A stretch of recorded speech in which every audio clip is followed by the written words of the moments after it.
We'll be talking with Gary Coleman in just a couple of minutes. Wow. Gary Coleman has made it clear he does not like the show. And he is here for the plugs.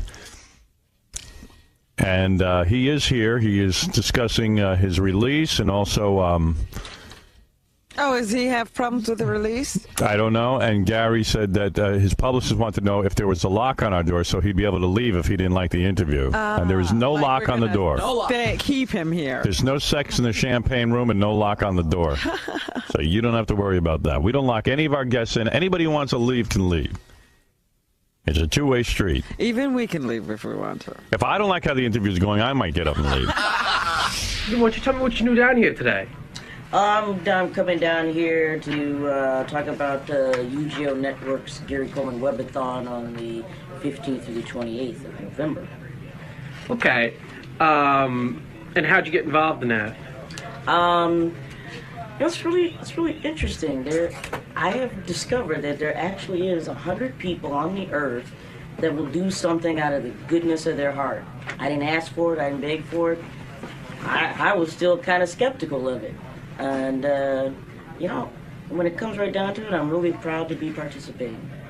Now, these, what are they doing? What do you mean, the goodness of their heart? What are they doing?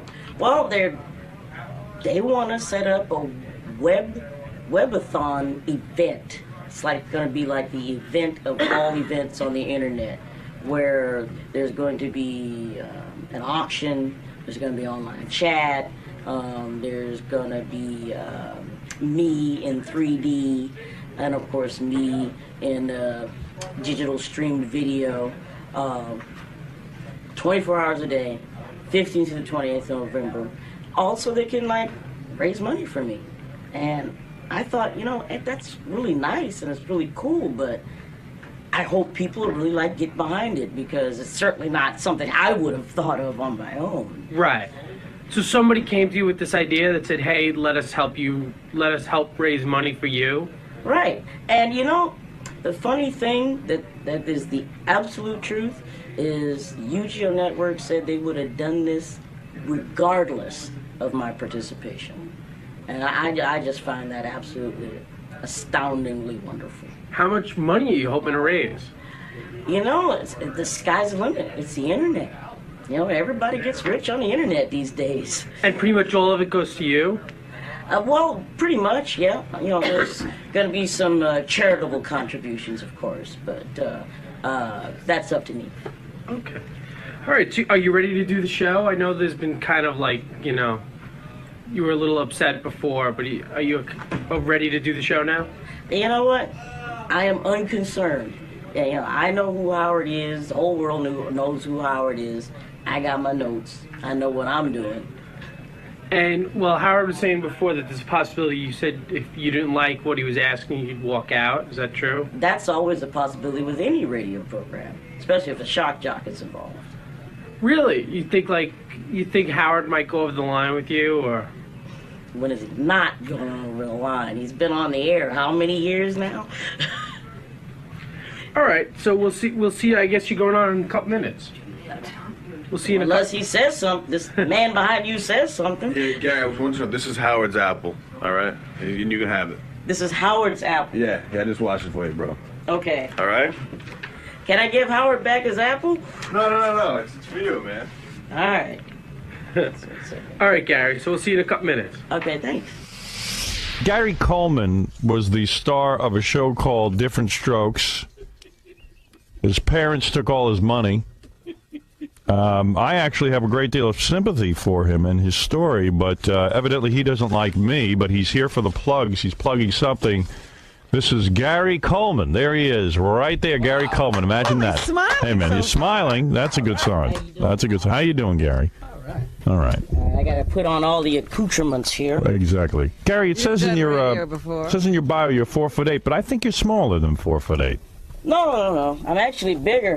Really? After 20 years in the business, you learn to mature rather quickly and deal with people on a whole new level. Hopefully, well, you've been makes you bigger. I heard you don't like the show, and I don't have any. I like your honesty. Have you listened to the show? Yeah. Have you actually heard the show? Well, I haven't heard the show. I've just heard the comments that people make to me after they've heard you say something about me on the show. Oh, see, you can't go by that. Yeah, you shouldn't go by that. I don't know that I've been actually too difficult with you. We defended you when you had that run-in with that woman. Yeah, we defended you. Really? Yeah. I said that I know that that you get a lot of crap from people. I know you've been abused in your life. You and me both, I'm sure. Yeah, and I know that we sometimes... talked about your problems with money and your family. We were defending you then.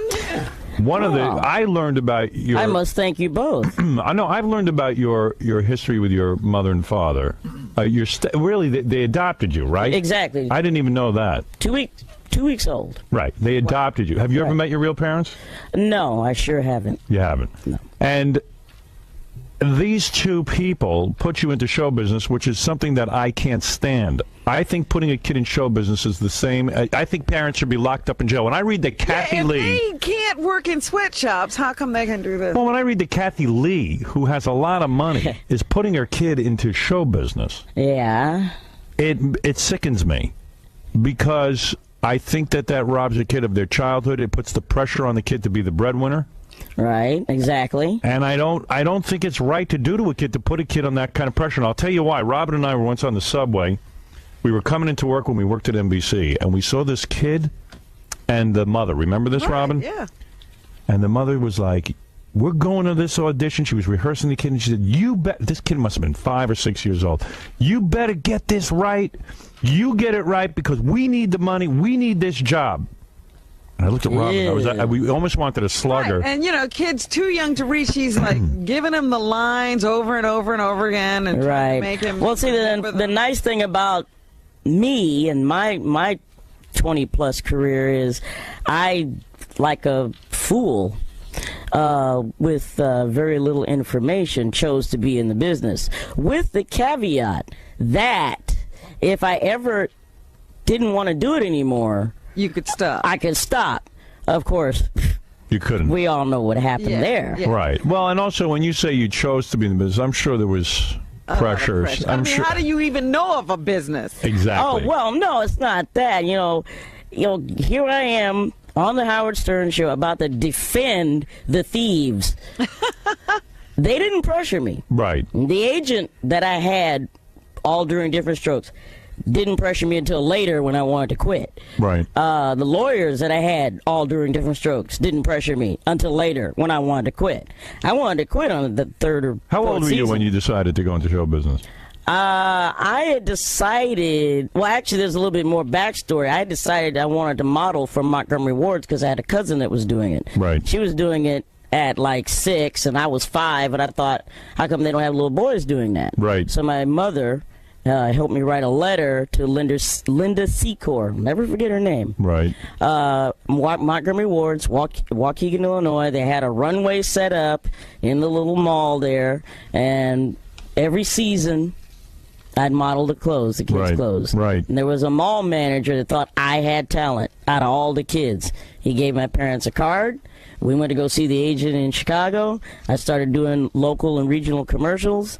And here I am on the Howard Stern show. Well, listen, the thing that kills me about your story is that Gary Coleman probably made conservatively about $18 million in his career.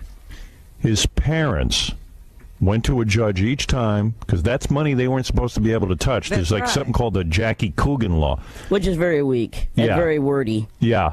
And his parents did, in fact... Getting around it? Yeah, in fact, there was when he was down to $1 million, he had $1 million in a pension plan, which a pension plan no one is supposed to be able to get to. They even got to that? The parents got to that, and you really are penniless. Well, when you have when you have 6 really slick, shrewd adults taking 47.5% of your money before 35% taxes. That's criminal. There isn't going to be a whole lot of money left. It's amazing. And in fact, you talk about that and all that money made, how these judges got bamboozled. What did they need this money for? Yeah, let me run down the list here. Yeah. Strip malls, right?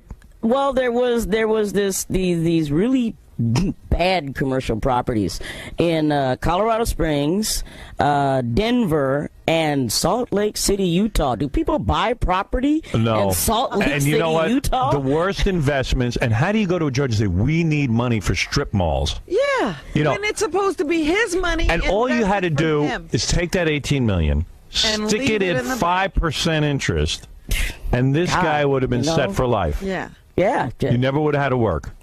Never, ever again. Well, that was the wool being pulled over my eyes. That's what I was being told. You were a kid. But, as I matured and the brain started to work, I started to realize that's not what's happening. Because I'd get yelled at for buying a $500 train engine while they're buying 2 Mercedes and managing 2 houses with a Corvette and a because they Mark 7 in the other one. Stopped working and worked for you, right? Well, my mother stopped working first so that she could be in L.A. with me. My father was adamant, absolutely adamant about not stopping working. Right. But he felt that people were taking advantage of my mother and I in L.A. Oh, so he needed to help out. Yeah, he figured he did you a favor. He got there. Taking it. You know who's taking advantage?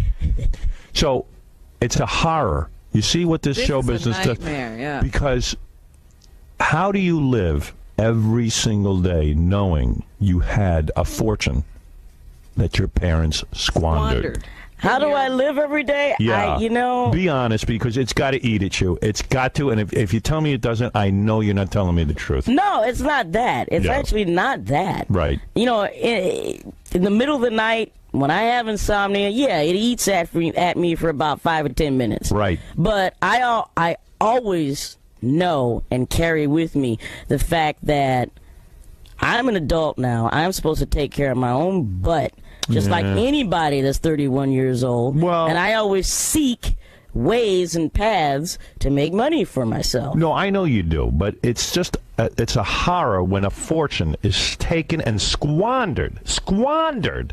When you weren't even supposed to be working in the first place. And technically, that is the truth. The kid gave up his childhood for that. I don't care what you tell me. You cannot. It is unfathomable. Did you ever lose your spirit and say, man, that's it, I want to end it all? I'm being serious. Jesus. I mean, what teenager or child actor hasn't gone through bits or fits of suicide or thinking, what's the point? Because now you feel alone in the world. I mean, you don't even have your parents to turn to because they turned out to... Did you ever try to find your natural parents? Oh, no. You don't care. Why would you bother to do that? I don't know. Yeah, I mean... Maybe they're the king of England. They want something too. Well, no, actually, there was this bodyguard that I had early on in Different Strokes time period.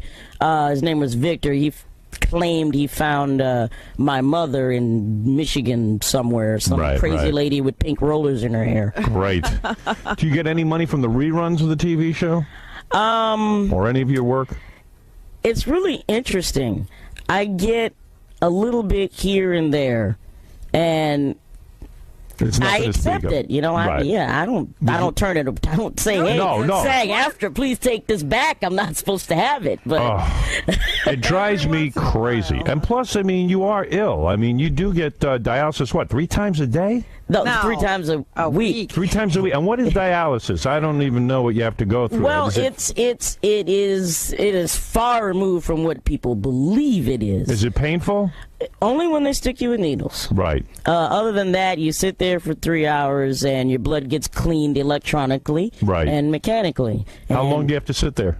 About 3 hours, 3.5 hours. And what do you do during that time?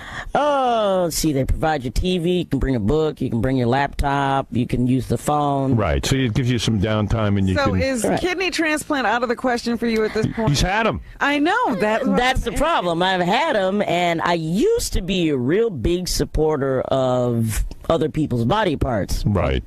Right. What your book's called? Right.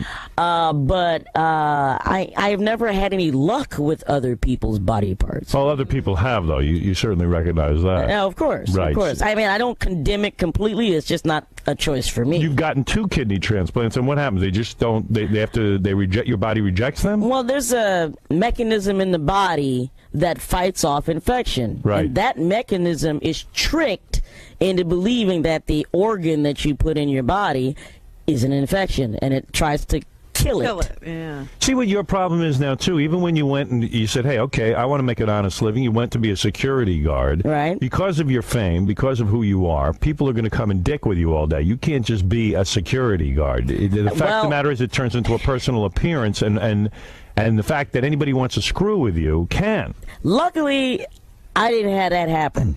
I actually, I don't know, maybe I sailed under a lucky star, purple moon, I don't know what, but a lot of the other officers that I eventually was a supervisor over respected my authority. Right. And the people that said, no, please don't go over there, please don't do that. But fame with no money, fame with no money is a bit like, I remember when Jessica Hahn became famous, she'd come on the show. Had no money, so she was literally out there with the public while they just kind of picked over her bones. Right. It's one thing if you're Michael Douglas and you get I get more picked over by Star and National Enquirer and, hard copy than I do anybody else. Do you have any kind of private life? I mean, do you actually, are you able to now get a job? The security job is over, right? Yeah, unfortunately, I had to turn in my card. Because of that incident? Exactly. So now you can't even have that? No. So what are you going to do to make money? I mean, I heard about this whole website thing. The UGO Networks thing. UGO Networks, that stands for Underground Online. Right. Here in New York, their company has been around for 2 years. Right. They got a hold of my publicist. I still have a publicist, I have an agent. I have no intention of leaving the business, but I'm not going to sit around and wait for somebody to say, hey, Gary, you want a job? Right. That's just absolutely insane. Right. They got hold of my publicist, and my publicist says, I got the weirdest phone call. You might want to call this lady, Sabine. And I said, okay, I called her. I was in a train store at the time. Right. Taking care of some business. And I called on the phone. And train store? He collects trains. You collect, what, model trains? Well, I used to be a runner. I just collect prototype equipment. But now I've gone back to Lionel trains because they're really cool. All right. So you're into that, and then you're hanging out, and you get a call from these people at UGO. Yeah. I called them up. I called the number. Right. And I said, okay, this is Gary Coleman. I understand you've been looking for me. And they said, and Sabine launched into this deal. She said, we want to do this for you. We want to see you on top again. We want to do a webathon. They're raising money for you. Yeah, they're raising money for me. People will me. donate funds to you. Right, but you don't understand. I said to her, I don't think anybody's going to go for this unless they get something back. Right. I'm a real big fair play guy. Right. So what has evolved is there's going to be a video game. There's going to be a three-dimensional rendering of me saying really cool stuff. Right. There's going to be an auction where I'm going to auction off a leather couch that is in the way of my current new train layout. Right. I'm going to auction off my old TV because now I have a computer. Right. I have to apologize for that because I'm not a real computer guy, but I figured, hey, join the 21st century. Right. So I got a new computer monitor that's 24 inches, so out goes the TV. I'm going to auction off some hats, some of my old trains. There's going to be online chat. It is so hilarious. There's even, now this is right up your alley. Yes. Phone sex. Phone sex? With you? Yes, with there you. is phone sex. You will have phone sex with the people who go on the website. No, it's pre-recorded phone I'll sex. have phone sex with you. I don't care. Okay. I mean, if that's what you want, I'm up for that. Is that your thing? I mean, why not? Well, I never thought I'd actually enjoy being a phone sex quote-unquote type of person. I've had phone sex. It's really cool. It's terrific. You like it? Yeah. What I do is I wouldn't pay for it. Here's what I do. It's fun with a friend. The first time I ever did phone sex was they had those little computer 1-minute messages. Oh, long time ago. You're talking about 15 years ago. Yes, of this industry. And I would wait for my wife to go walk the baby or something. And you had several numbers. I would call the first number. I would get completely nude. I don't mind telling you this. And I would lay down on the floor and I would pleasure myself. And it would take 3 phone calls. Yeah, you said I undressed during the first one. During the second one, I pleasured myself. And the third one, I had an orgasm. Okay. And it was great. Now, that's more about you than I needed to know. Years later, I went on the computer and had a chat until I found out it was a guy I was having sex with. Oh, But ouch. he represented himself as a woman. You must was know good. that. I'm all man. Yeah, I don't doubt that. Now, reading your bio, it says you are a virgin. Yes, still to this day. That is Is that amazing. by choice? Well, it was first by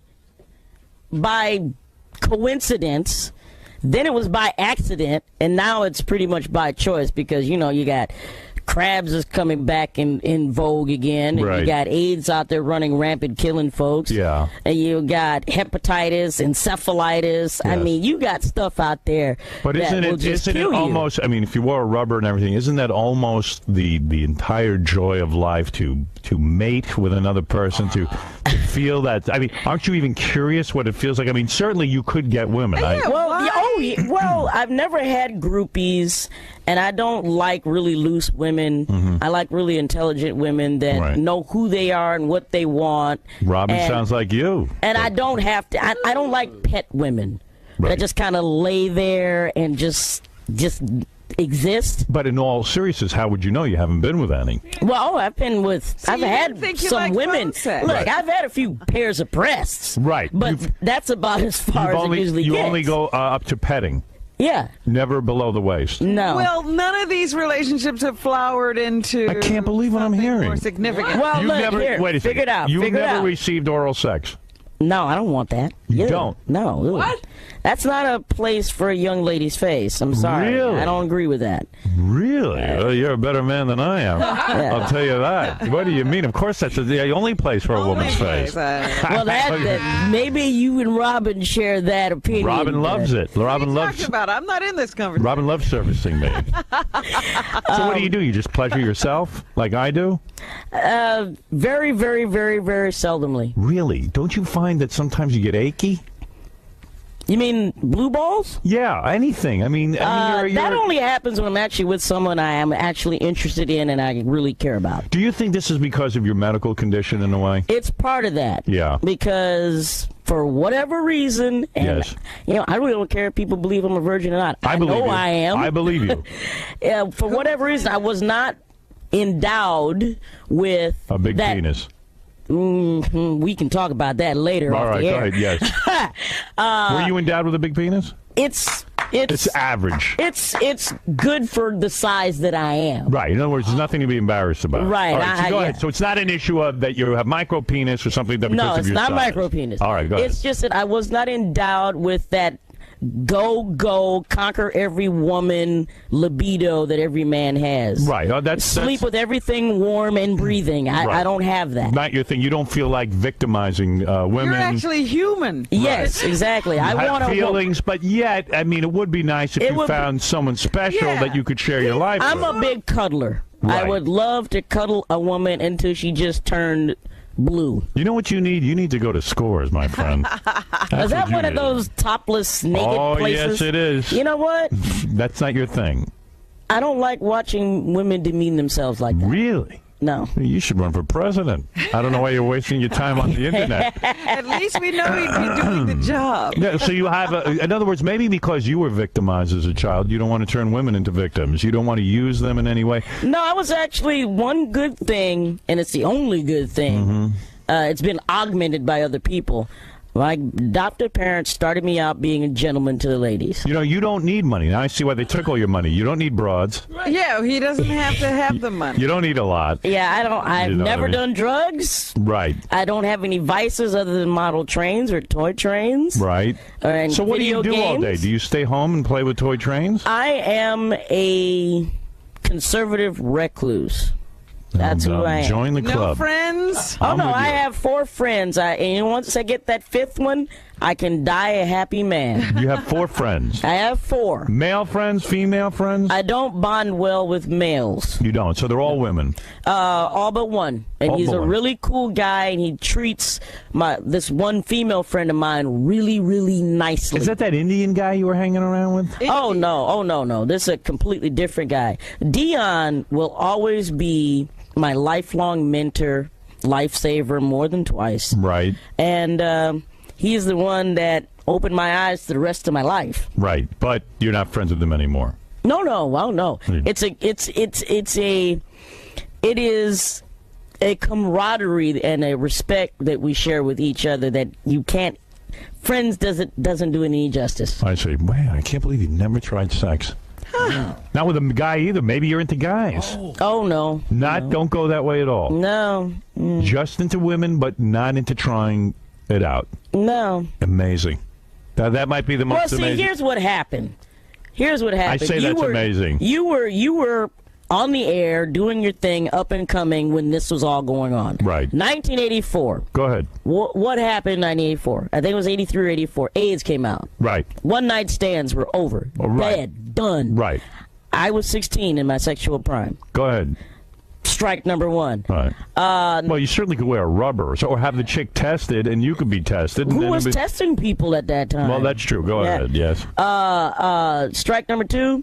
I didn't want groupies, and I was working practically 28 hours a day, 9 days a week. There was no part of the time. Well, yeah, and I had that occasional illness every now and then. Right. But I didn't feel like I had enough time to devote to a woman realistically. Wow. So that was strike number two.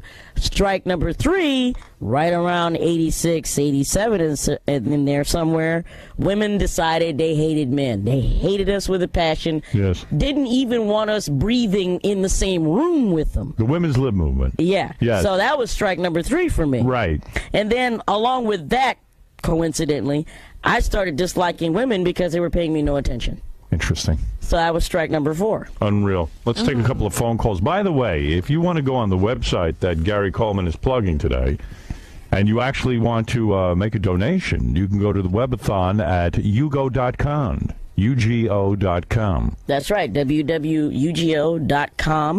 UGO Networks is going to give you a lot for whatever you donate. I mean a lot. From the 15th to the 28th of November, you're not going to want to turn it off. All right. Omar, you're on the air. Yes. Omar, yes. Yeah. You're on with Gary Coleman. How you doing, Omar? Good, Gary. I also get treatment for dialysis. And, Gary, I was wondering, when Michael Jackson used to molest you, did it hurt? He wasn't with First Michael of all, Jackson. you don't even know Michael Jackson, right? No, I don't want to know him, actually. That was Webster who used to hang around with him. You know, I have not heard anything about Emmanuel Lewis being, quote-unquote, molested by Matt. Yeah, I haven't He either. won't talk about it. I haven't heard that, though. I haven't heard that either. You can't hear it. He won't talk In all about fairness. No, I haven't heard that. I mean, he was sitting on the... I was embarrassed for Emmanuel Lewis. It's abusive to carry a 13-year-old like that. I thought I was embarrassing at 13 to put him on his lap. Well, actually, it's more embarrassing to be presented with a really funny script idea for a series and to have him put his feet on the table and open up a magazine in front of the executive producer. Who's that, Michael Jackson? No, Emmanuel Lewis. Oh, really? That's more embarrassing. Was he, Emmanuel Lewis was kind of like Gary Coleman light. In other words, you came in and you were successful, so right away they tried to find the next little black kid Well, of course. who could entertain America. Is that correct? Well, yeah, I mean, think of what was happening with... Was he a rival of yours, would you say? Oh, no, I didn't believe in rivals. I just believe in good entertainment. If that's what people wanted to see, that's what they wanted to see. So he was not a rival, but I get the sense that maybe you don't even like him because you're go ahead. No, I'm going to help you figure this out. Right. ABC originally wanted Different Strokes. Right. And for whatever reason, they didn't get it. NBC got it. Right. So they went and created what basically was a poor copy. Right. Okay. Right. Oh. Yeah. All right. So, and then, amazingly enough, when everybody was tired and everybody wanted to move on with their lives and their careers, NBC got Different Strokes in the 8th season. I see. And they said, oh no, we didn't know this much baggage was coming with the show, meaning my representatives were driving them crazy. Right. My adoptive parents were driving everybody on the set crazy. Right. And I didn't want to do the damn show. Right. And I was quite vocal about that. Yes. So they said, oh no, we can't have this. Goodbye. And that was the end of it. That was the end of it. I wonder if Emmanuel Lewis gets broads. We talked to who was here, who said they go out clubbing together and Emmanuel dances. Yeah, he's supposed to be a well-trained dancer. Does he get laid, though? I couldn't tell you. Or you think he's a virgin? I couldn't tell you that either. It would be scary to think that he's about 6 years younger than me and he's getting all kinds of women. That would be scary for me. That would be a frightening thought. Yeah, Paul, you're on the air. Yes. Hello? Hey, Paul, you there? Paul, you there? Paul? Yes. Hey, there he is. Go ahead. You on a cell phone? Yeah, You're on with Gary Coleman. What is it? What's up? I don't know. I hear other shows. People call and they say They're stuff. right on, and I don't know. You know what it is? It's just these cell phones, man. Yeah, there you go. They're ruining talk radio. Paul, you're on the air. yeah, well, you have to push the button to get me on, Howard. You know that. Yeah, go ahead. He was at a party a few weeks ago on a couch with 3 beautiful ladies. He means to tell me he didn't stoop any of those people? Who were the He was 3 at ladies? an event with Madonna and a bunch of other celebrities. Did you go to an event with Madonna? Did you remember? Most of the events I've gone to recently have been in association with UGO Networks. I don't remember seeing Madonna, but she might have been there. I went to an opening of a new spa cosmetics place. Is that how you make your living now? You can make appearances and things like that, and people will pay you for that? There's that. I mean, there's always going to be that. Right. I actually have a new commercial coming, 2 new commercials coming up this year. I haven't even shot them yet. For who? One's for a phone company, and one is for, what is the other thing? I can't remember it at this point. It's too early in the morning. But anyway, You would like to do another series or something like that, though, right? Oh, well, you know what? I wouldn't turn it down at all. Right. As long as the writing was good and it was genuinely funny and it didn't demean anyone. All right. Well, you're never going to find a show like that. Yeah. Well, especially with people our age, yours right. and my age, running the business now. John, you're on the air. Yeah, I wanted to see if he wanted a job as my private lawn jockey. Oh, Very come on. funny. That's ridiculous. That is ridiculous. Your fans. You don't want that job, I don't think. No. No, I don't think so. No, because it wouldn't work, because you'd have to paint my face white. Right. Paul, you're on the air. Yes. Gary, you ever banged Dana Plato? No, sorry. Never had her. Of course, she had no fortune. She was an absolutely gorgeous woman, and I would have loved to have been her friend. Right. Let me ask you this. You ever smoke weed with her? Nope, I don't do drugs. Never have. Says he never had a hit of a joint or anything. No. You never hit a joint? Let me tell you something, Gary. It's- I smoke weed all the time. I work in a labor pool, and I make minimum wage, and I love it. I make enough money to buy enough weed, and I am so content with life. Gary, maybe maybe knock weed is yourself out. Gary, there's plenty of hope with He dope. has found the answer. Gary, what about Gary? getting a job that gives you a small amount of money and you can buy a lot of weed and smoke weed all day? Gary, I guarantee you, I'm saving up enough money. I'm going to buy my own pot plantation, and I'm going to sell as much weed as I can because there is plenty of hope with dope, and that I'm going to run. This guy has a lot of the answers. You have that trace thing where you can trace this call and find this guy. This is Al Gore. Gary, I want you to be my vice president. I want to run for president. All right, this is ridiculous. That's not a question. You smoke pot and you have all these pipes. He's having delusions. I think that's Al from Atlantic City, our new market. Unbelievable. Mike, you're on the air. Go ahead, Mike. Okay, Mike. What do you? Mike, Gary Coleman. Gary Coleman Webathon at UGO.com. Yeah. Hey, Howard, big Yes. fan. Thank Hey, you. I got a question for the Virgin Mary. I mean, Gary. But Did you beat up Little Joe on the Kid Rock video? No. I like that video. Could I? Could I beat him up? Could you?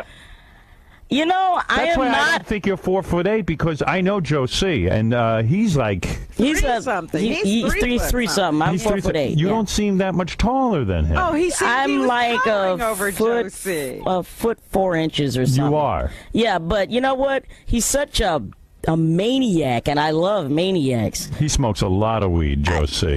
You know, hey, Yeah. I don't. Constantly with the weed. I can't like say that's the truth because I didn't see it. I'm But telling you, it's the truth. He admits to it. I tell you, Really, he brags about it. I enjoyed the boy, He's a good kid. and I didn't mind getting kicked in the head by him. Right. Yeah, Gary, it was fun. Are you afraid of dying after coming on Howard today? Why would he die? Dana Plato died, right? Why do you think that Todd everyone? Bridges has done the show Todd and Bridges has been on the show many times. He hasn't died. You know, I'm sure. You in touch with Todd at all? Well, he wants me to be in one of his movies, and he's making movies. He's making movies. He's a producer now, and that's what we've been talking about. Oh, so you might do it. If he gets the backing he needs to do this third film, sure. I see. So you do talk with him, and you're friendly with him. Well, I talk with him when it's business. Right. I am strictly business when it comes to the entertainment industry, and I guess that's why I'm not successful, because I don't rub elbows, I don't kiss ass, I don't do none of that stuff. All right. Okay. All right. Well, listen, I wish you luck. It's ugo.com, UGO.com. That's right. November 15th. I feel bad about what happened to you with your parents. I truly do. I appreciate that, Gary, but don't waste the emotion, because I don't. It's a tough thing to go through. It's a horrible thing. Right.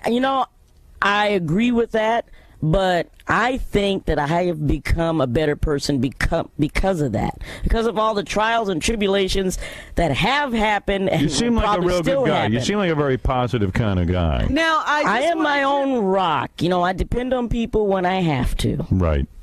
But I just wanted to ask him, did this go differently or better, or how are you feeling now? About us. About you guys? You know, I've heard the horror stories. What are the horror stories? I don't even know what they are. People, they misconstrue whatever we say. What do people tell you about me? I can't imagine. That you're ornery and you're self-serving and. Well, I'm an entertainer. I certainly try to entertain people, and I certainly. I'm self-serving in that I talk about myself. Right, and you're demeaning, and you have absolutely no respect. Well, aside from that, I'm a great guy. Yeah. How are you feeling? Now, how are you feeling now that you've done the interview? Actual experience. I can certainly say that I am happy I've done this. Right. Well, that was a diplomatic answer. What is it, 𝗵𝗵𝗶𝗍? Well, I mean, I don't know if you want to get into this, but I know one of the things that Gary really doesn't like you about. What's that? I hear through the grapevine that he thinks that you are responsible for Dana Plato's death. Well, that would be crazy. I mean, how would we be responsible? We actually enjoyed Dana. Maybe not. How would I be responsible? Maybe not responsible, but maybe the catalyst. Now, maybe see, that downward slide started here. No. Did you hear the interview I did with her? No, I didn't. Remember, I've never heard your show. In fact, all the people who were with her said, hey, she came in because she had some really bad stuff written about her in the tabloids. We all have. And she said to me, I want to go on and dispute everything that was said in the tabloids. All right. I said, here's the place to do it. I love that kind of discussion. Came on and did it. She left here and said to me, this was the best day I've had in years. All right. She walked out of here, and the guy, I guess, who was her boyfriend manager, said, you've made her really happy. She's really, really happy. All right.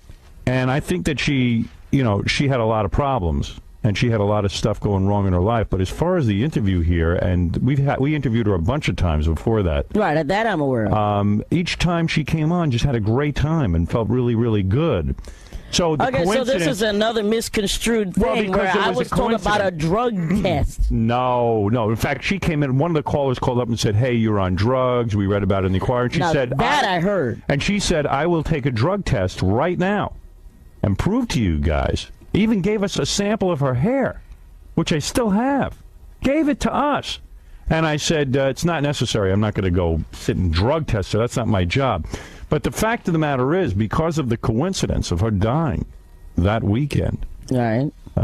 People like you who don't hear the show and stuff, they would say, well, she died because she did the show. What you read in the tabloids and elsewhere. I mean, my luck is you'll leave here, and if you die, people say, I killed you. I mean, it's absurd. The same thing happened to her here that has happened to you this morning. People called in and said whatever they wanted to say. Right. We're not responsible for that. Right. I mean, those are fans. Those are your ever-loving fans out there. Those are people, yeah. Go ahead. You know what, Gary? One thing I want to point out, like Dana left here, and around noon, after she did her interview, about the same time you did yours, after she had time to think about it, she called us to thank us and tell us what a good time she had. So if it was so bad, even after she had time to think about it, she enjoyed her time. Well, see, this is an opportunity for you guys to dispute all that crap, because that's all I heard was crap, and I just thought of you as completely evil. And I must apologize to you. Thank you. Because it was a coincidence that, that she died that day, and I just said, wow. Yeah, we were shocked. There could have been no one more shocked than we were to hear the news. In fact, she said to me afterwards, I'm going to be with my son afterward. She was just in a real upbeat kind of... Right. There was an upbeat kind of feeling after the interview. Bizarre. I still have issues about how she was discovered dead. Mm-hmm. Yeah. I don't know anything about we it. weren't around there. But you know who feeds a lot of this, who I think Gary's friends with, a guy who I don't think likes us very much, is that Paul Peterson guy. And, the guy who's an advocate of child stars. Sure. And I think he feeds a lot of this stuff. I've never heard from him, and I've not had any contact where he said he's negative about us, Paul Peterson. I just don't know the guy. We've interviewed him, haven't we? Yeah, I've had him on the show as well. What is it, Larry? Go ahead. Hey, Howard, what's going on? Yeah, go ahead. Hey, Larry, how you doing? Larry from Hillsborough. Yeah. Gary. Yes. Hey, why didn't you ever get it on with Kimberly, man? I think I already answered that. Yeah, he followed that one already. You know how many years older she was than me? That just wouldn't have been possible. All right, Gary Coleman, thanks for stopping by. Totally cool. Whatever you heard about him has been completely misconstrued. So you had a good time? I am pleasantly shocked. Hurry up. And so, Garrett, so what do we think the outcome is going to be today? Do we think you're going to raise a lot of money? It's not about the money. It's about UGO Network's site. It's going to be off the hook. You have to log on November 15th to 28th and check it out. Just check it out. Trust me. I have never lied to my fans. Trust me. Cool. And you had a good time in there? Oh, I think... whatever I may have thought before has been completely blown away, because he's a highly intelligent man. And the young lady that shares the show with him, Robin, wow. What a nice compliment to him. Talking about this broad who was on, what was it, 2020? Primetime Live? I don't even know the show. Man, you got a big zit on your nose, John. Yeah, I've been trying to squeeze it out. You can tell you look like Rudolph. Yeah, you look like Rudolph. Don't squeeze. When you get a big zit in the middle of your nose, just let it do its thing. It's really uncomfortable to look at. See if one of the girls, maybe one of the interns, has cover-up. I mean, it's just painful. Put a veil on. Yeah, put a veil on you. Put a burqa. It's your burqa. So we're talking about this show last night where this woman came on. She was married to one of bin Laden's 52 brothers. So she was basically Osama bin Laden's brother. Sister-in-law. So she describes that he was so weird. This is like, getting into the Hitler thing, all the weird things Hitler was into. She describes that when he came to the door, she answered the door, he turned his head and carried her away because she wasn't covered. He was like, I can't look at you. Evidently, some whacked out rule in Islam is like, if the woman answers the door in her own home, she doesn't have to be covered. But he couldn't. He's so super into this whole religious thing, or these rules for life, that literally he couldn't look at his sister-in-law because she wasn't covered. Did she go and cover herself? No, she said everybody buys into it. She got like weirded out. He was sort of like, walking with his back to her, walking away, and she was like calling his name. So finally she just went and got her brother. And then the brother went, her husband, I should say. Did she say that did she think he was really feminine? No, she just talked about how they were trying to say that because his mother was Syrian, that he might have been like the outcast of the family, and she said that he wasn't. She didn't know him really well, but she met him a bunch of times. She said she thinks he came to their wedding, but she's not sure. She wouldn't know because when they get married... 52 of them. No, when they get married, only the men are allowed to celebrate in a different room. The women do not celebrate. Yeah, the men are in one room and the women are in another room. They never meet. Yeah. In fact, the ceremony, Howard, the ceremony takes place without the woman. The guys get together, and then the guy signs a bunch of papers. Yeah, only men sign papers. Women do not sign papers. Wow. She had a great story about go ahead. She had a great story about how wacky it is over in Saudi Arabia. she, very, very, very wealthy. So she would get milk all the time for the kids, and she finally said to her husband, well, I want to try to get a different brand of milk. So what they had to do was, she's not allowed to go to the supermarket while men are there. They cleared the supermarket out of all men. They literally emptied it. She said she walked to the supermarket, it's her and one woman in the whole supermarket in the middle of the day. What kind of guys would set up a system where they can't even look at chicks? It's so weird. But it's a bunch of insecure guys, too, because they don't want any guys looking at their own chicks. So they keep them covered up, and they can only look at them at home. But how do you look at them? But then they can have 4 and 5 chicks of their own. All covered up. Yeah. How do you decide who to marry? How do you convince women to go along with this? I read a great article today, and it's either in the Post or the Daily News. I don't know the name of the person, so I apologize. But it's everything I've been thinking. They're saying now's the time for us to really reevaluate everything we're doing, because we are so not serious about this war. We're so confused with our political correctness. She makes the point, she said, do you think in World War II, in the first month of World War II, we sent food and $1 bills from our children over to the Japanese children? The psychology that somehow the people of Afghanistan are good people. And we're not at war with them, even though we're dropping bombs on them. Yeah, is really a bizarre thing. We either are at war or we're not. And what they're saying is, what this person is saying in the article is, that if we go over there, we have to understand something, that while maybe, the Taliban is, these 6 guys who all sit around, and they say, well, the rest of the country doesn't want them. It's not true. You can't get into power unless the rest of the country goes along with it. It's just like in Germany, in Nazi Germany. There were probably Germans who were just going along with the program because they were afraid. But there were also many Germans who were really into this and felt that this was, the way of life. And certainly the Nazi government was way into this. So to describe Afghanistan as a place where you go and no one really likes the Taliban is completely false. They've been taken over. Yeah, they've been taken over. Come on. You think 6 guys could take over an entire country and no one can rebel? They're acting like it's 8 million ruled by 5. Right. 5 guys. I know. But I even hear it here sometimes. Oh, that's not my government. People will say about America. Oh, yes, it is. If you're living here under this system, whatever goes here is your government. By the way, here in the ultimate sickness is Lange, who, like many women, I've been reading about this phenomenon, and this is going to sicken you. Lange thinks bin Laden is hot and wants to date him. Right, Lange? Hello? Hi, Lange. Lonnie. Lonnie. Yeah. You're Laney. You're Lange. You're loony. Looney, maybe, but my name is Lonnie. Lonnie, you're into bin Laden. Now, before you go yelling at this woman, I've heard this expressed by other girls. Really? Who? Other women. I'm not even going to mention their names because they're so far underground. They hate bin Laden, what he stands for, but they're so attracted to him and his celebrity. It's got to be the celebrity, No, right? I don't even necessarily hate what he's doing. I just kind of thought he was cute. See? You don't even care what he's doing. What does he hate what No, I didn't say I didn't care. Would you marry bin Laden? Be honest. Would I marry him? Probably not, no. Would you probably give him oral?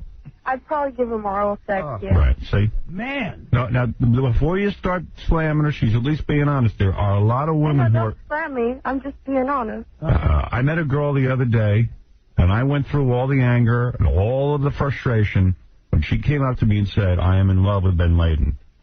Give me her name. And she said, there's nothing I can do about it. In fact, me her name. I'm arranging an exclusive interview with her. I'm arranging... Are you? Yes, I am. Okay. Now, this woman is afraid, and that's why I'm working her.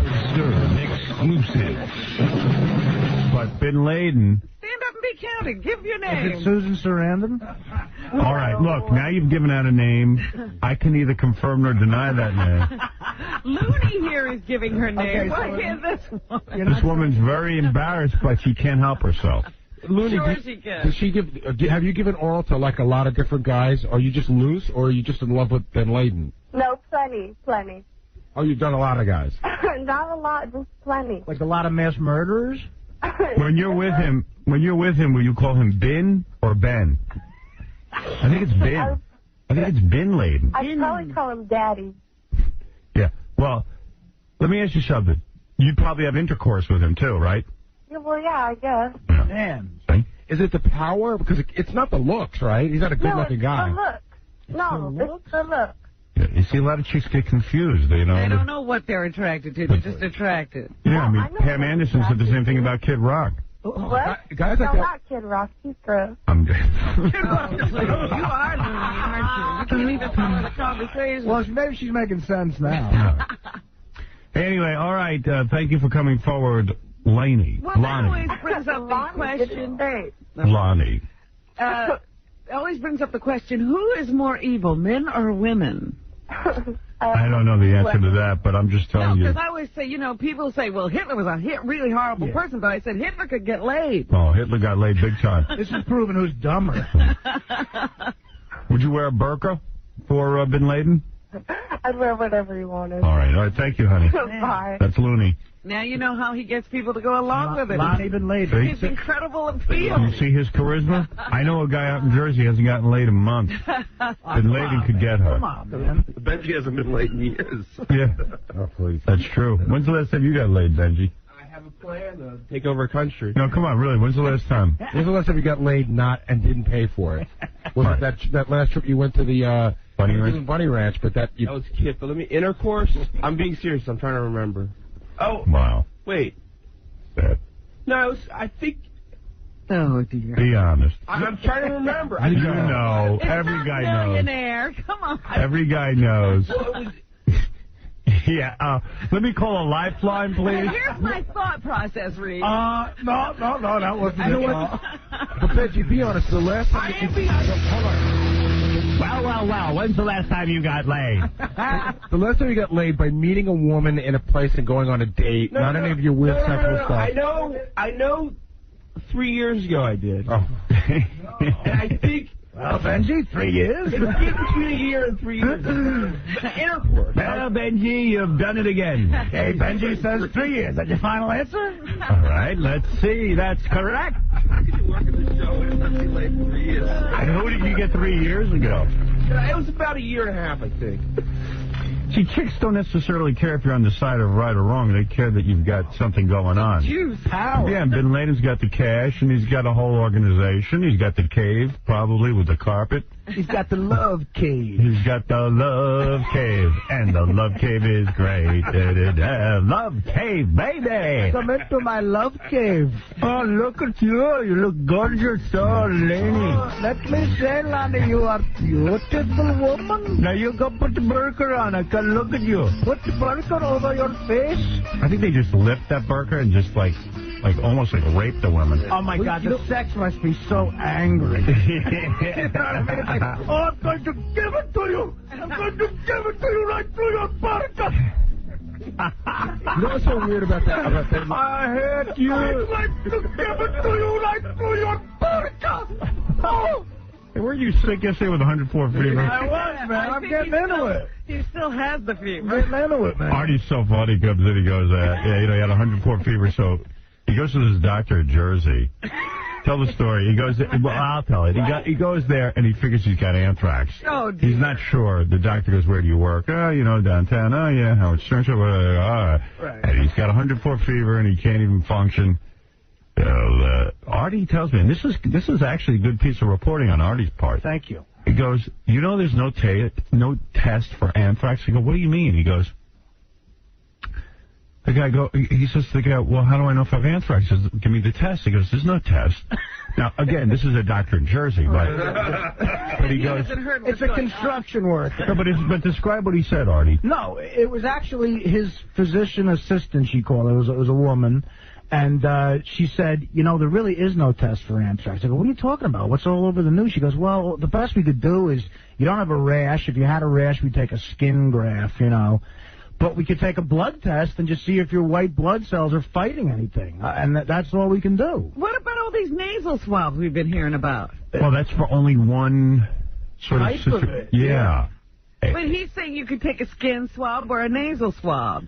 Yeah, but the nasal swab wouldn't necessarily tell you the information you need, is what this doctor in Jersey is claiming. Well, this is a physician's assistant. No, but she's a doctor. I mean, you know, what is this, Afghanistan? A broad can't be a doctor? Is a physician? No, a physician's assistant isn't a doctor. That's like a nurse. Oh, I thought it was a doctor. Actually, it might not even be a nurse. Oh, no, you went to the doctor. You probably went to a homeopath. You went to a doctor in Jersey and didn't even get the doctor in Jersey. No. The doctor then came in. No, I'm in the Screen Actors Guild. I have a plan. Oh. Wow. I didn't realize you were braggart. I'm sorry. Yeah, like the rest of this room, I'm in SAG. He's got a SAG card. Yeah. So that's all they told me. The doctor confirmed what she said, though. He came in later. He's like a celebrity. He just shows up for the last 2 minutes. Yeah, I love those guys. You know, he goes, well, Art, looks like, you know, you got a little flu or something. I'll write you something, and I'll see you later. Did he give you an antibiotic? He gave me, I got him on me now, antibiotics. Yeah, real strong stuff. He had 104 yesterday, and he's... No. I was coming down from it. No, he had it the day before yesterday. Yeah, I tell you something. I know what you mean by doctor. Like, the doctors are like big stars now. They set it up where they have these major offices where it's like usually 4 doctors together. Right. And then they have a bunch of women who all, it's almost like a fiefdom, who all kind of fluff around them. They flutter around them like little butterflies. And then the women put you in the room, they take your blood, they do the whole thing, and then all of a sudden they announce, like, you know, John Lennon's coming into the room. Well, you know what? Carpet rolls out and everything. Yeah, and then, like, the guy walks in. Here's Dr. Schwartz. Here's Doc. You know, it's like being backstage. Dr. Schwartz. Here's Dr. Levine. And he walks in, and, like, they walk in for a couple of seconds. And shuffle a few papers. Yeah, and give you some schmooze. It's a lot like being backstage at a rock concert when you're waiting for, like, you know, Bon Jovi or something. Yeah, and the broads do everything. You hear in the hallway, you hear the buzz that Dr. Schwartz is, like, a few rooms away. Yeah. Dr. Schwartz will be coming by your room soon. It's like almost like when Elton John came to visit me backstage at the concert for New York. Right. First, this woman comes in and announces that Elton would like to come back and say hello to me. So there's an advance team. Yeah, and so she works the room, sizes up who's in there, the whole thing, and then Elton comes in, and then he does his thing. Right. It's like the doctor's got that whole shtick going, too. Man, you don't see the country doctor anymore. They got a whole rock star thing. Nobody comes to you with a bag and opens up and talks to you particularly. And a lot of them have a whole other business going on, too. They have, like if you go to the dermatologist, first the women come in, then the rock star doctor comes in, and then afterwards you meet with the women again, and they describe the new clinic. They're working a skin clinic. They can clean you up. They got folders. One of those cosmetic things. You can go get the facial. Yeah. They got a whole thing going on. John, you could use one this morning, man. That red nose. I had this system, you know, when I had my genital warts taken off, and it was like first the girl sits you down, and then you got to go through her telling you have these problems on your, you know what. And then she has to prep you. Then the doctor comes in with the swab dunked in vinegar, you know. Yeah. I would do the same thing when I had my hemorrhoid lamps. I had the same thing. When you got genital warts, like how many warts were all over your ween? Only 2. You know, one on the still areas. Yeah, no, you know, one on the schwanz. Yeah. And one on the apple bed. That's not bad too. The schwanz. What? They just burn off the 2 and it never came back. No, they don't burn. They stick a needle into the area to numb it. Then they lance it. Wow. And then they check it for like cancer. Lance it, or do they cut it off? They cut it off. Do you know which broad gave you the genital warts? Or you can't even figure it out? It's between 2. It was either my cheating girlfriend. Yeah. Or some, like, skank You cheated on her with. I banged in Seaside Heights. It's probably the American books. I know. Problem. And they have I thought the women couldn't get a divorce. Only a man can decide to let you go. Here's a weird thing about her. Where did they live? Here? Well, here's a weird thing I didn't understand. She met him somewhere. She's like half Swedish and half Persian. And she was really good looking when she was young. I can imagine. And she goes over there and she marries him, and she gets thrown into this whole thing that she wasn't even prepared for. All of a sudden, she's wearing the burqa. She's in another room. She didn't even have a wedding ceremony. He married her and tricked her? No, she wasn't tricked. She didn't know the full story. But they get married, and then they immediately come back to the United States, and they attend USC together. So then you see pictures of them, like, hugging, and she's not wearing the burqa, and she's looking pretty fashionable. They graduate USC, and then they go back to Saudi Arabia. She got to go be in that life again. And I couldn't understand why she would do that. Well, I don't think her I can't understand why he would do it. Well, he wasn't as wacky as Osama. Yeah, but she still could. Listen, she couldn't go to the market when there were men there. Why would she go be part of that? Yeah. Because she wanted the money, I guess. Well, wanted the lifestyle, whatever that is. They started to talk about the money, and then Diane Sawyer, I think it is, or whoever it is, says, listen, all of bin Laden's family is saying that they're not giving him any money, that he's not part of the family. What do you think? And there was a long, long pause, and she said, hey, this is my opinion. Right. They got to be funding him. Yeah, of course. They have to be giving him money, no matter what they say. Well, that's my point about our warfare with the whole, with this whole Afghani people being nice, and there's only like 6 bad Afghans we have to go after, like they're the mob. Afghanistan, those people, there's no way the Taliban could be in control of an entire country with 6 guys. The rest of the country's going along with it. But what you also have to realize is that his family is not Afghani, they're Saudi. Yeah. And so how about all of Saudi Arabia you might as well throw into the pot. And how about the fact that most of the guys who blew up the World Trade Center were Saudi and Egyptian? Yeah. Well, that was the other thing she brought up, Howard. They asked her, even though Saudi Arabia is supposed to be on our side, they're saying that a lot of the people really aren't. And they asked her, did she think there was a potential for a revolution in Saudi Arabia? And she said, yeah, definitely. That there's definitely enough people who don't like Americans to overthrow that government. Yeah, I got news for you. The inevitable is going to be that I don't even think the Middle East is going to ever be there again. I think that eventually, I'm talking about... Get rid of it. It's just going to be gone. Or... It's just going to be gone. I mean, and Bush fighting the war where... ask your children to send $1 to the children of Afghan is absurd. It's like saying the analogy was in the paper today. In World War II, when we started the war, people created war songs and all kinds of things. We didn't send dollars to the Japanese children because they're good. But he came up with an even better campaign yesterday. Not only are we supposed to send dollars, now we're supposed to write letters. I'm not writing any letters. They can't read. Pen pals with my enemy? Yeah. Right. You see the news story that was... I don't understand what's going on. I swear to you, I don't get it. They're sending our president to schools to collect dollars and to tell children to be pen pals with the people we're fighting. Give me some paper. Such pussy. Here, Ahmad. I'm going to blow your goddamn family to bits. World War II, we got angry. We went nuts. FDR got on TV and said, let's go kill.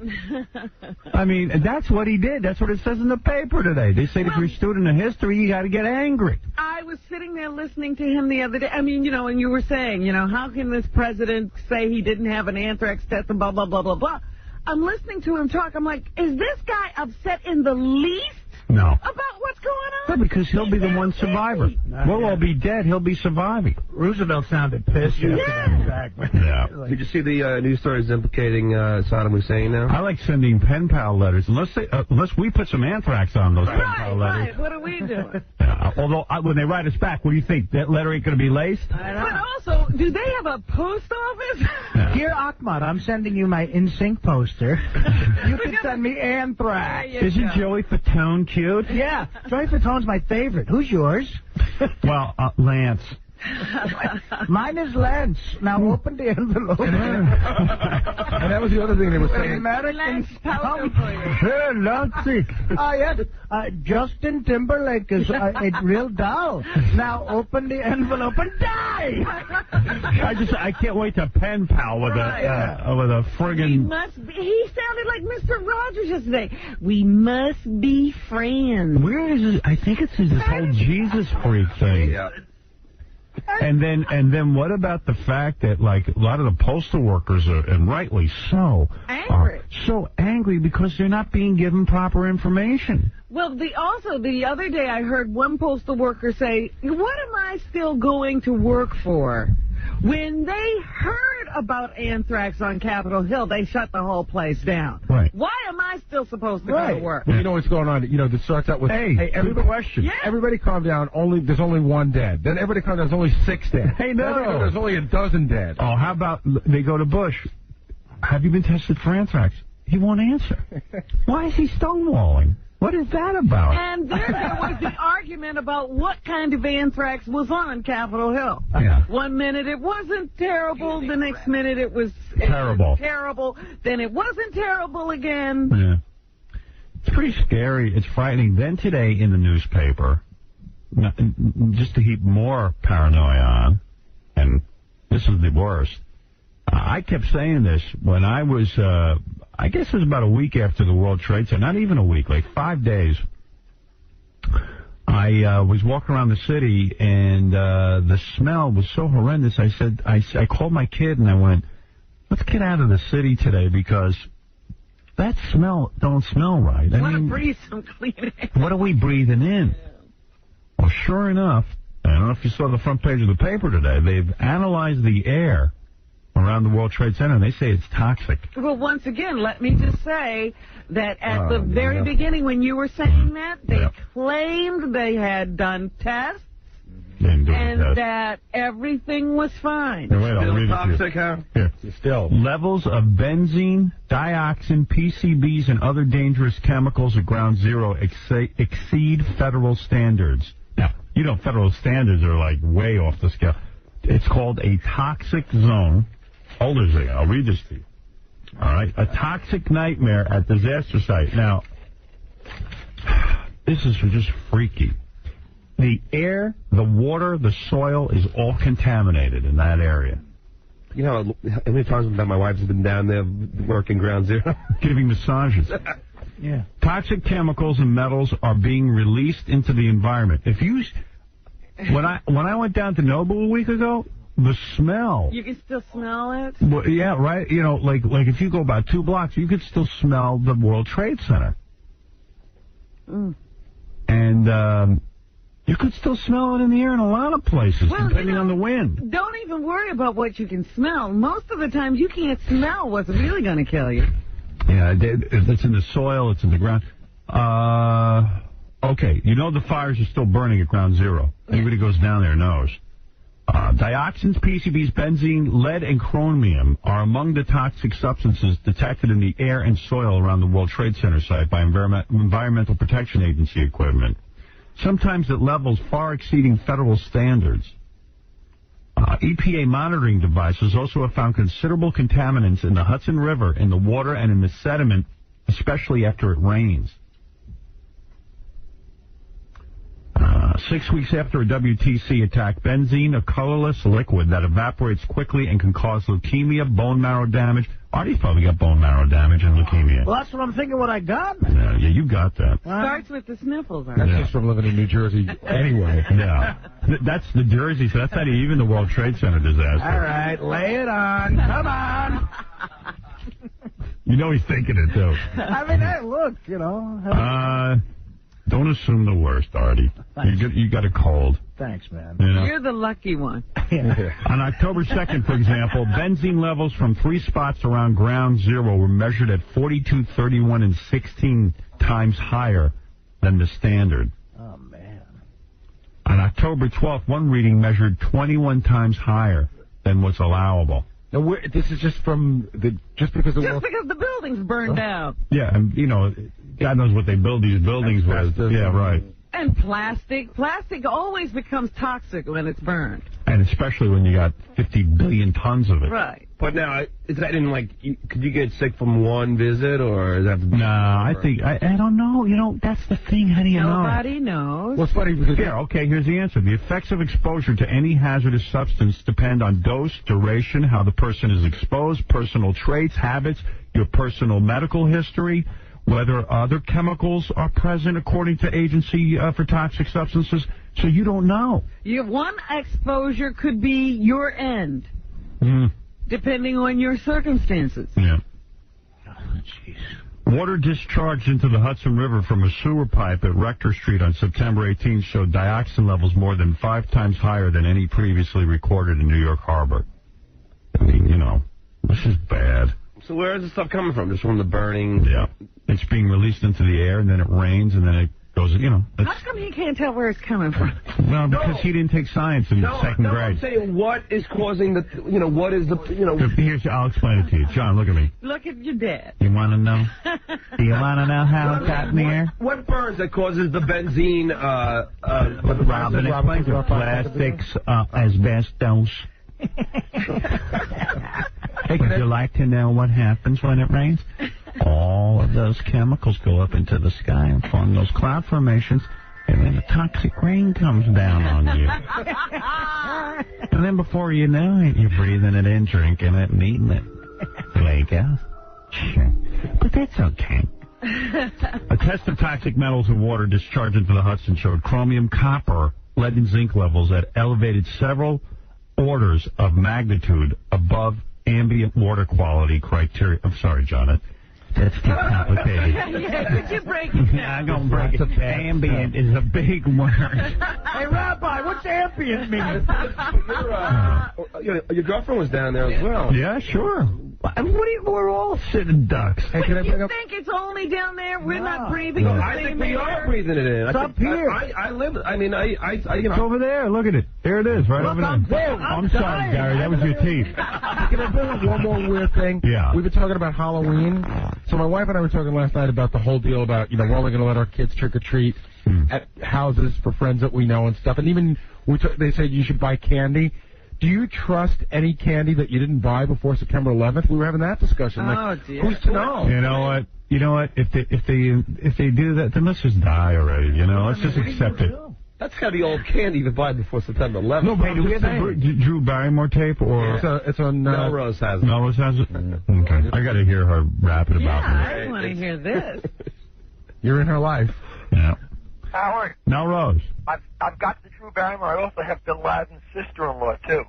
Yeah, well, Gary pretty well explained the Bin Laden sister-in-law tape, but... He really did, which is amazing how he had every detail down. Yeah, he's got a photographic memory for some things, for junk stuff. Hey, let me ask you something. So she divorces this guy. Well, she's in the middle of the divorce. Right. Did they try to, like, haul her ass back? Did they have kids together? Well, she's got 2 daughters, and her whole rap is that women are so mistreated over there that she needed to bring her daughters here. But I couldn't tell. They showed a picture of the kids when they were 12, and they blacked out their faces. It sounds like the kids are, like, almost 18 now, but it's hard to tell. So did she get custody of the kids? I came in a little bit late because it sounded weird. It didn't seem like they would let her out of Saudi Arabia with the kids. Well, if they blacked out their faces, they couldn't be, you know, they're trying to keep them safe, apparently. Yeah, how come she's divorcing the guy? Why she suddenly wake up just because of the kids? Yeah, she said she doesn't want her daughters to be, she wants her daughters to know the freedom that they should have. Yeah. She loves the country. She loves this country. All right, Melrose, let me hear, this is Drew Barrymore commenting about my comments. Right. Basically, you also mentioned at the top of the show right after Bin Laden, so they played you twice. By the way, you know, I thought, you know, I went on this concert for New York, you know, and, you know, I didn't know what the hell to do, so I whipped out the ass cheeks and admitted, you know what, my girlfriend pulled my pants down and she goes, let me see these ass cheeks that I love. Let me see them. Wow. She goes, because I think they look good in person. She pulled down my pants. They looked good. She says, look. Was it very dark in the room? Well, it ain't bright. Let's put it that way. But she says they look good, and I go, I know I look so bad on TV. So, like, I said, you know what? It was on VH1. How many people could have watched it? Is she going to leave you now? What's she going to say? Oh. I mean, No. She looked them over and liked it. She goes, you don't even have an ass. It's tiny. Yeah. But all right, never mind that. Or maybe she's in love with me, and that's not right. She could have terrible eyes then. I don't know. So she put her face down there and expect. Oh man, I'd love to get a hot chick with bad eyesight. Where did you get one of those, man? Go to like there's a school for the blind up on 80-something Street.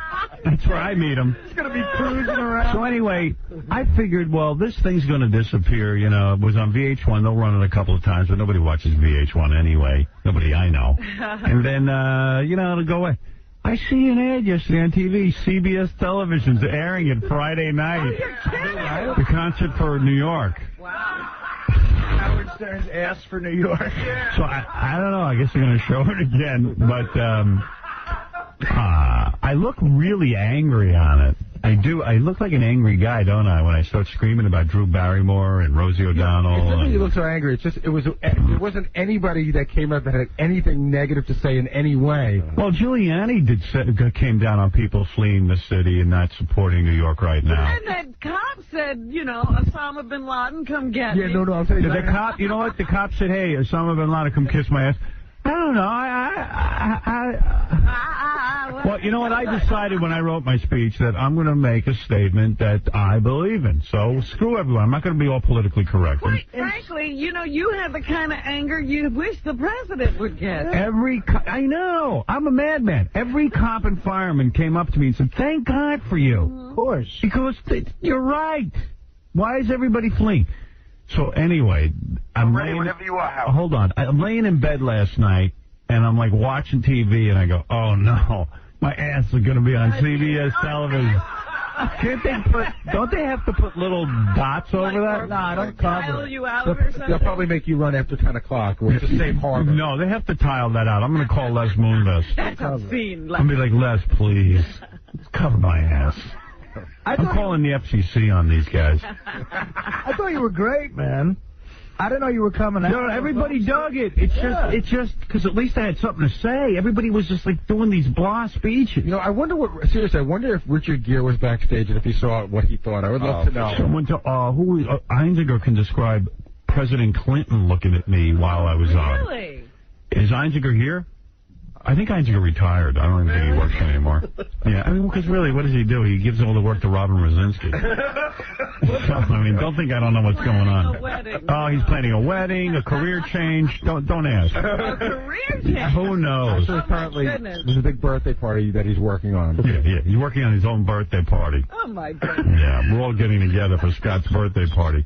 Fag. And Ronnie. Yeah, Ronnie. Oh, I know, that flyer was kind of gayish, wasn't it? Yeah. Scott and Ronnie's birthday party. Hey, when did you guys hook up? Yeah. So anyway, Scott and Ronnie's birthday party, that Howard better show up to, so there's funny money. Yeah, there will be no party. All right. So anyway... Where's the funny money at? Yeah, like Richard Gere gets up there and gets booed because he's talking about reversing the negative energy. If we turn all of our negativity into positivity, the love vibes will cure everything. Just the way, the Dalai Lama cured everything and lost his country to China. Used to be working so far. He had the greatest line at that show. After everyone starts booing him, he stops. He goes, "I know it's not the popular opinion." Well, all I know is, when are we going to wake up to the fact that 6,000 people died a few weeks even ago? Natalie Portman, I give her she's young, right? But she's a bit. I just want to send love to every person in the entire world. Yeah, honey, you know what? You're 18 years old. You haven't lived. Boo. There's no love in the world. Some people in this country believe that we're the true terrorists. Yeah, they do. And you want to know something? Those are the people that need to go away. Well, that's exactly what I was talking about. They'll say that was their government, not my government. Yeah. Even though they live here and take, advantage of every opportunity to go there. Yeah, I had a woman explain to me how when we dropped the bomb on Japan that, we killed so many innocent people. Yeah, that's called war. You know what? It's called fighting back the way they fight against us. A lot of our innocent people died. We live in a country where, up until a few weeks ago, Gary Condit was just about out of Congress, and now we forgot. And I have news for you. And I said this today. The World Trade Center disappeared. The day that I said, Robin, I said it on the air. This will be off the front page in a couple of weeks. You'll see. We won't be that angry about it. We forget. We just go, we're not dead. We'll keep going on. If you don't bomb us every day, Yeah, we'll get over it. I wish that I wish we wake up to the fact that 6,000 people are dead, and that now, that's a dispute, like the Holocaust. Yeah. And now I'm surprised the guys over in Afghanistan, we didn't kill anybody. Nobody died. They're lying. The spin is the Jews did it. Yeah, now the Jews did it. And I'm sure there's a lot of people who believe that. I was driving in New Jersey the other day, and I saw a guy selling the Black Muslim newspaper. Farrakhan on the cover, and the headline in big bold letters is "Show us the proof." Oh, no. Man. They don't even believe that the World Trade Center disappeared. Not they're still there. No, but they believe. It's like a David Copperfield trick. Farrakhan doesn't believe that it blew up? Osama bin Laden might not have had anything to do. I see. Hey, but they don't dispute that the World Trade Center is gone. I don't know. They got it on the cover. That would be the most interesting thing. All right. Hey, Melrose, go ahead since you got the tape. Right, and it's a pretty long segment, Howard. Yeah. You know what, then? Do me a favor. Howard. Can you hold on and then to... she blames her problems on her mother. Can you hold... Wait a minute. Can you hold this through the commercial? Of course. All right, hold on. The movie's name is K-Pack. I love Mary dearly. I hope this boyfriend's treating her well. She seems happy. I hope it's all right. She does seem happy. Is Mary rich yet, man? No. Oh, Rich? She makes good... You know what? You'd be surprised. She makes some good money. I mean, I don't know her whole story, but she's always working. She's starting some other new movie. Yeah, she got 2 in the bag already. Another one coming out after this K-Pax, and she's working, right? Artie, what kind of money... You know movies. Well, what kind of money could you get for, like, playing Jeff Bridges' wife? Like, you're not... You see, the thing about her is she's been in a couple of hits, you know, and that helps your quote a lot. Like, I make most of my money in television and stuff, so I've never got paid a bunch of money. Even, like, my third film, I only got, like, 80 grand for. But if they're giving Artie 80 grand. Well, I mean, Artie, who's nobody. Artie's films haven't made She must have money to throw away. Artie, like, what could she make a film? I bet someone like her who's been in movies that have opened #1, like yours, I bet she's making between $300 and $500. Wow. Wow. I bet she is, yeah. So she's rich. Yeah. That's a good cash. I mean, she's comfortable, you know. Right. Hey, can I ask you something? I heard something really disturbing.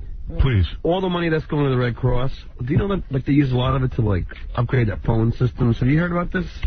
Well, you see, there's a lot of rumors flying around. And I didn't even want to deal with that. That's why when we raised the money, I said to everyone, give the money to us.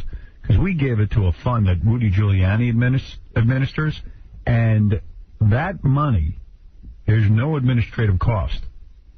They literally just give it to the firemen, policemen, and EMS workers' wives, you know, for the guys who died. The controversy is, with this $1 billion that was raised through various means, one of the means being that TV show they did, the controversy is, well, how do we distribute the money? Now, as soon as you get that confusion, and there's no real charismatic leader behind the charity, people get nervous. And people have really opened up their pocketbooks. You can't say we're cheap people as Americans. There's a lot of good people in this country. A lot of scummy people who didn't contribute, who never contribute to anything and don't care about and anything. are sitting there watching all this go on. Right. And they're going to go on. Yeah, like Artie or other people. So, I was on the horn. They I'm enjoy kidding. the shows, but they don't pick up the phone. Artie, I'm kidding. You're like Mary. You get all sensitive. So anyway, so what's with you? So, anyway, so what they're saying now is, how is this money going to be distributed? Now, I said on the air yesterday, if you want to distribute this money, put me in charge. I'll tell you how you do it. I would bring in the shark accountants and lawyers that carved up my fortune, and so diligently went through every penny and pointed out everything to me, and sat and factored in the day of the divorce, this dime goes here, that dime. I mean, these guys are like barracuda, and they can certainly dissect anybody's finances. What these guys would do, I'll let you have your follow-up. Okay. What these guys would do is come in and say, okay, here's the list of people that deserve money, meaning, you know, anybody involved, the 6,000 who died, the Pentagon people who died, whatever it is. Children were affected. Right. Then they look at the asset, which is $1 billion or whatever, and they say, okay, we divvy it up. These guys can get it all done in a week. And the money would be distributed already. Where the rub occurs, when you get something like $1 billion together, and there are people in charge of it, there's a chance for corruption. And it's not always obvious corruption. Sometimes the corruption is, okay, there's $1 billion. Well, maybe we just give them the interest, and we'll keep the money in a fund, or maybe we'll use some of the money to administrate. Worse than that. Yeah. We just put all the money in our money. Yeah. And then we just do what we do as an organization. This money was specifically earmarked for the survivors and victims of the World Trade Center disasters, not for everything the Red Cross does or not for everything some other charity does. Right. So, anyway, where we're left in all of this is you could still take a little bit of a wait-and-see attitude. Some people are already jumping all over these charities and saying they're not distributing the money because there are people who are suffering right now as a result. You know, people, let's say a guy's a janitor in the building. His wife isn't getting any income. They're not getting their money yet. It's a bureaucracy. But what is the proper amount of time to wait? Okay? Out of like 5, I forget the statistic, but a lot of the people have not received dime one. That's what I'm saying. And it's very easy to distribute this money. It really is. It's not hard. And to determine who deserves this money. You bet. My question to you, though, when you were talking about your situation of having your money divvied up, was there a specific date at which you stopped having to divvy and it belonged to you? Well, yeah, I mean, there's money that belongs to you, there's money that belongs to the kids, there's money that belongs to your ex-wife, there's money that belongs to, there's money that belongs to the lawyers, money that belongs to the accountants, everybody's got the money that belongs. But you know what? I earned all the money. That's the weird part. You can try and, work out a deal, here's 30%, I think keep 70%. No. Listen, let me tell you something. I'm not going to go into the specifics of my particular divorce, but the fact of the matter is, I just wondered if we were both very fair. But if there was a date upon which you decided, all right, the marriage ended here. Of course.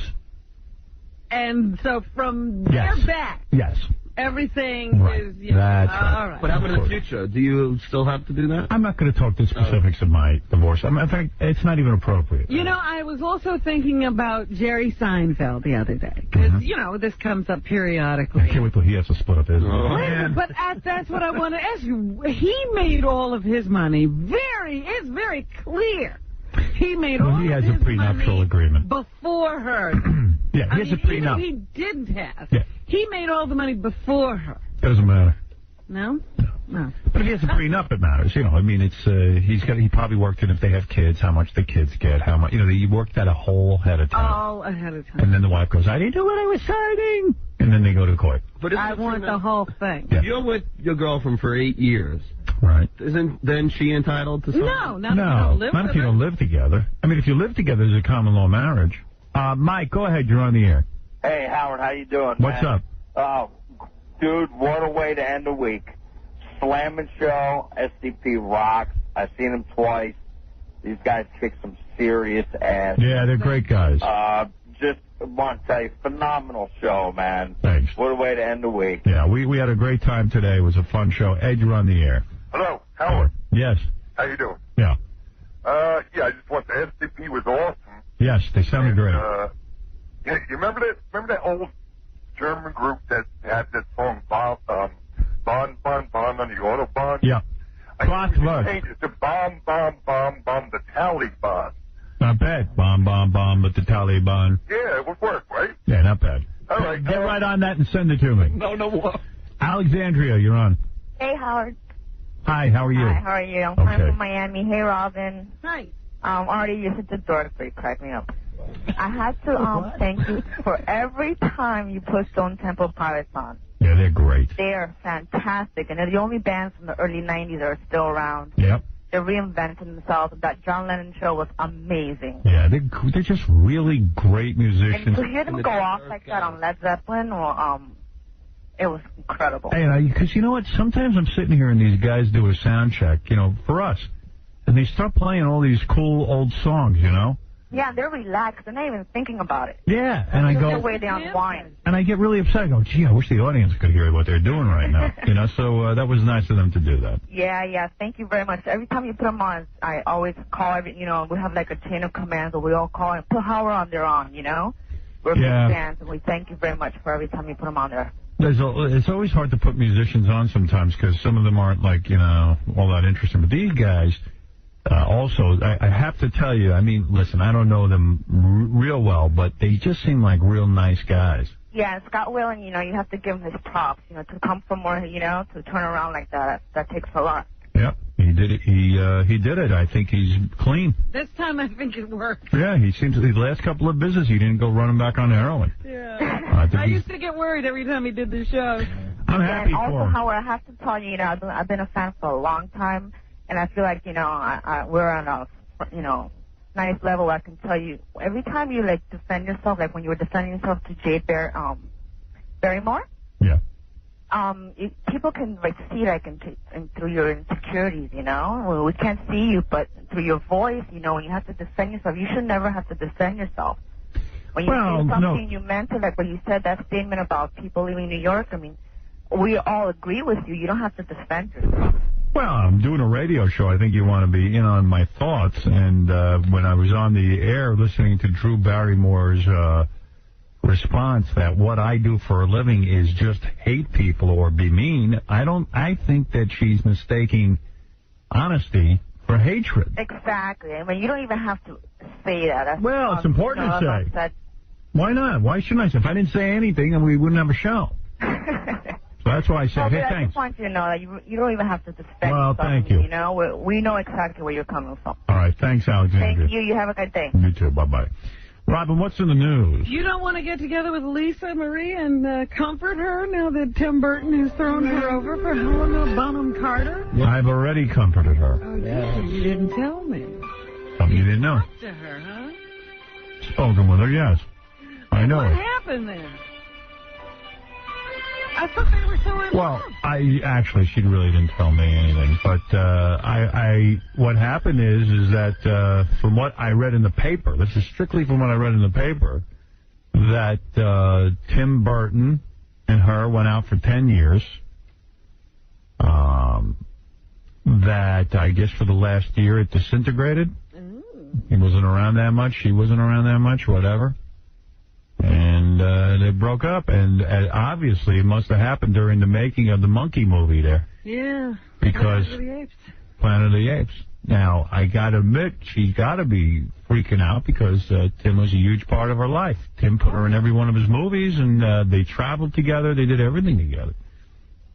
She's real sweet. I mean, she seems, you met her here when she was in here with Tim Burton. I think Tim's a great director and everything, but, man, breakups are never fun. But that Helena Bonham Carter, I wouldn't trust her. Well, why? Why do you say that? Well, she ran off with, what's his name? That guy who does all the Shakespeare movies. Oh, broke Brana. up his marriage and then left him. Yeah. And now she's breaking up Tim and Lisa Marie, and she'll probably leave Tim. How's this for a bulletin? Forget about Tim, and I know you're trying to lighten it up, but anthrax just found at the CIA building. Now, they got it in the CIA. It's all over the place. Apparently it's everywhere. I think Artie has it. Let's just, There's no test for that yet. Get through this with frivolous news. Like, now they're saying there's no baby on the way for Pam Anderson and Kid Rock. I'm glad. I'll tell you why. Because, I was thinking, in all seriousness, that kid don't stand a chance. I mean, what's Pam Anderson doing having another kid with? She just met Kid Rock. You knew that they're going to break up. It's not going to be a long relationship. Look at her track record. Yeah, exactly. And his too. Yeah. What are the odds of them staying together for They're not, and a kid isn't going to make it any easier. They're two kids themselves. And I love Kid Rock. Had him on the show. The guy's a party animal. He ain't ready for another kid. He's already got one kid. He wasn't ready for that. Wasn't ready for that one. She wasn't ready for the two she had with Tommy Lee. Yeah. What are these kids? They don't need to be having kids. They just don't. And the kids, I'm thinking of the kid. So you believe now the reports that it's not true. I'm hoping it's not true. I don't know if it's true or not, but I'm hoping it ain't. But they say both the spokesperson and management for Rock denied the actress is pregnant. A spokesperson for Anderson has also denied the report. That almost definitely means it's true. Yeah. What fun is it, though, to have Pam Anderson pregnant? Who wants to think of her having a baby coming out of the best part you want to have? Yeah. Ruins it. Yeah. It ruins everything. Unless it's a way of controlling her and owning her. Just, keeping a piece of her. But I don't think he's that insecure, is he? I don't think so. This is a guy who dumped over James King and everything. I mean, he's got a lot of action going on. How long's his career going to last, though? Seriously, Kid Rock. Pretty funny, but you know, seriously, he is pretty talented. Yeah, he was sending me tapes 10 years before he even got famous, and some of the stuff he was doing was amazingly ahead of its time. The guy's a talented guy. And, you know, not only does he rap, he sings, I thought, like, he did Ba Wada Ba, I thought it was a cool song, and then he did that other song, Only God Knows, which was a great ballad with a good voice. I think he's pretty talented. Yeah, he is talented, but, you know, she's going to ruin him. I see the signs already. Yeah, that's what I'm saying. I mean, he's got to go back to banging, like, mediocre chicks. Yeah, that's what keeps it real. Girls. Yeah, real. Keeping it real. Yeah, like that chick who invented that diaper who's in here. Yeah, you should bang her. Yeah, bang her. Charcoal diaper. Charcoal diaper. I just did pictures with them during the commercials. Yeah, they caught me out in the hall, too. Yeah. They won't leave. I felt kind of bad for them. They put a bunch of money into making charcoal underwear. And they came a long way on their own dime, too. Yeah, I know. Oh, no. I was like, yeah, don't worry, I'll mention the website again. You know. I felt bad for them. You should take them out on the town this afternoon. You know, I don't feel that bad. Just to go back to the Lisa Marie thing again, it was sort of weird because they were both in town promoting Planet of the Apes, and they actually didn't want to come in together, which I found odd. Well, now you know what was going on. I understand what was going on there. Mm-hmm. All right, so as you said, yes, there is anthrax at the CIA. There's anthrax at the Senate building or something where Tom Daschle's office is. They found some more somewhere else in an elevator. It's anthrax at the post offices, so we have a real problem. Now, the thing is that they are now willing to admit that the Thomas Daschle anthrax is a very potent strain of anthrax. And a lot of people are pissed because they're like, well, you know, tell us right up front. Yeah, why were you holding back this information? Yeah, and a lot of postal workers are pissed, too. Yeah, because it's that powerful that it's all, you know, if they were near that letter in the post office, they're exposed. So now the number of people on Cipro has reached the level of 10,000. Wow. Just, you know, prophylactically. They're not infected or anything, but they may have had exposure and therefore have been put on Cipro. When are we going to... I've said this all morning. When are we going to get real with this war? I mean, I don't feel like we are. And you understand that the only, they say, you know, at the PhD level, yeah, you could, if you had a lab, you could cook up this kind of anthrax. It's not that complicated to do. But I'm also hearing that the only places that have this kind of anthrax are the U.S., Russia, and Iraq. So where do you think it's coming from? Yeah. So. When are we going to get real? People are slowly forgetting about everything that happened. You can tell. I said that on the air this morning. I said it the day it happened. I watched those towers go down, and I said, you'll see, a couple of months, people won't even remember. It's the way Gary Conant, people won't remember. Chandra Levy, nobody cares. Guy was almost out of Congress. Now nobody even remembers his name. We have a weird mentality in this country. And this it's a war part of effort, that consumer society. We, you know, throw it away. This war effort is the most bizarre one I've ever seen in the history of mankind. We're at war, we have a dangerous enemy, and we're sending money. And food. Children are raising money for the enemy. And writing them letters. And writing them letters. I mean, they're writing us letters, but they're laced with drugs. Right. We've already been on the pen pal list. Yeah, we already got some pen pals going. And what I'm saying is, where's the anger? But we're the only people who are angry. I know, but people said to me, gee, at the concert for New York, you looked angry when you were up there. And I go, I am angry. Yeah, you and that big fireman. We were the only two dudes. I wanted to kiss that guy. The politicians are like laughing. I know, they're all calming us down. And I said, in World War II, there was a reporter today who was talking about this in the newspaper. He said, in World War II, you didn't send dollar bills to the Japanese children. We knew that there were some good Japanese, but you're at war with a country. Writing letters. Nobody wanted a Japanese pen pal. We didn't send letters to the few good people in Germany who really, there were people in Germany that didn't really want to be Nazis, but who cared? You know what? They were there. They were considered a Nazi until proven otherwise. And that's how we should be treating the Taliban and Afghanistan. If you're not here right now, you're probably a member of the Taliban. Yeah, and let's face it, the Taliban is supposedly like 6 guys or something. 6 guys can't take over a whole country. The people are going along with it. Yeah, you know, when those guys got into power and they said, start putting your women in burqas and beat them if they go out alone, the guys went along with it. Yeah. They got a whole country full of people hiding their women. Seems a little crazy, but okay. Yeah. All right, anything else, Robin? Well, here's our vice president. He's surfaced, and I guess his job right now, as the president is getting kids to collect money and write letters, I guess the vice president's job is to prepare us for what's ahead, number 15. All right. He's going to prepare us. Any of the steps we are now been forced to take will become permanent in American life. They represent an understanding of the world as it is and dangers we must guard against, perhaps for decades to come. In other words, the civil liberties that have been taken away from us, we are going to have to learn to live without them because obviously we're not going to go get anybody. If you followed the Howard Stern for President plan, you wouldn't have to have any of your civil liberties taken away. It would all be wrapped up in 2 weeks. That's right. You would not be unsafe with your freedoms. Half the planet would be gone, but hey, you'd but be that's safe. the way it has to be. Who needs it? I never saw it. Bad about it later. Yeah. Don't worry, anybody. There's no chance I'm going to get elected. Nobody's. You're not even running. No. You know, it's funny because I was talking to Scott DePace, and he's like, well, are we going to have to pay them reparations in 5 years like we did the Japanese? Of course. And I'm like, I wish we would be in the position to pay reparations.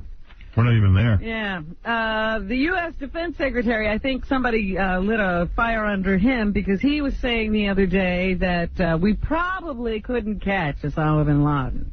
What number? Now he's saying, oh, no matter how long or difficult, we will catch him, number 16. Okay. Have we made progress? And I said, and I at great risk will say again, that until you have him, you do not have him. There you go. Well, how much more clear can I make it? And then you do the hokey pokey and you turn yourself around.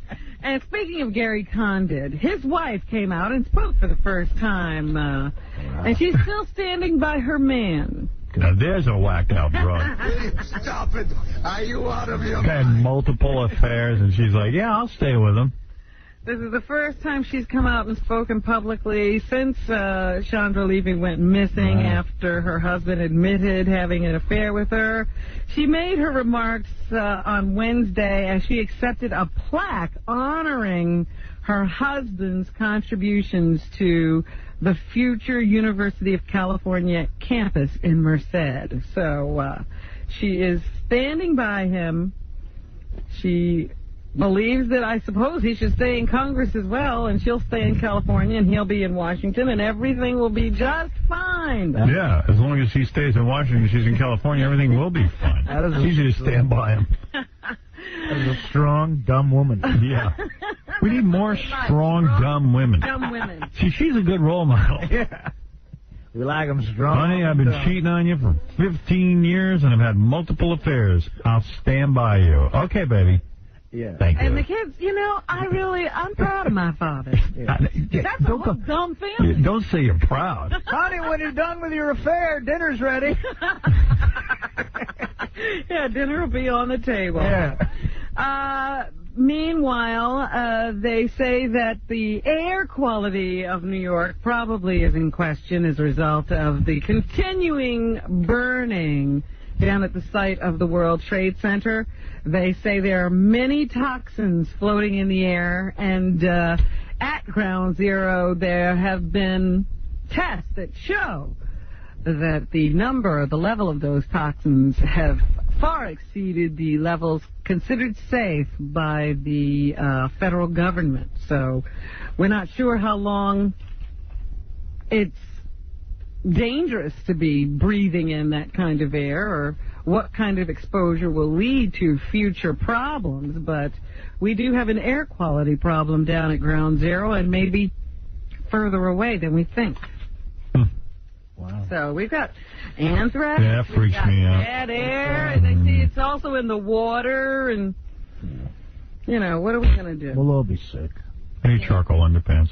Charcoal underpants will help. We all do that. All right. At the box office this weekend, since we can't do anything better than that, there is K-Pax, which stars Mary McCormick along with Jeff Bridges and Kevin Spacey. Here's Jeff Bridges on the atmosphere on the set.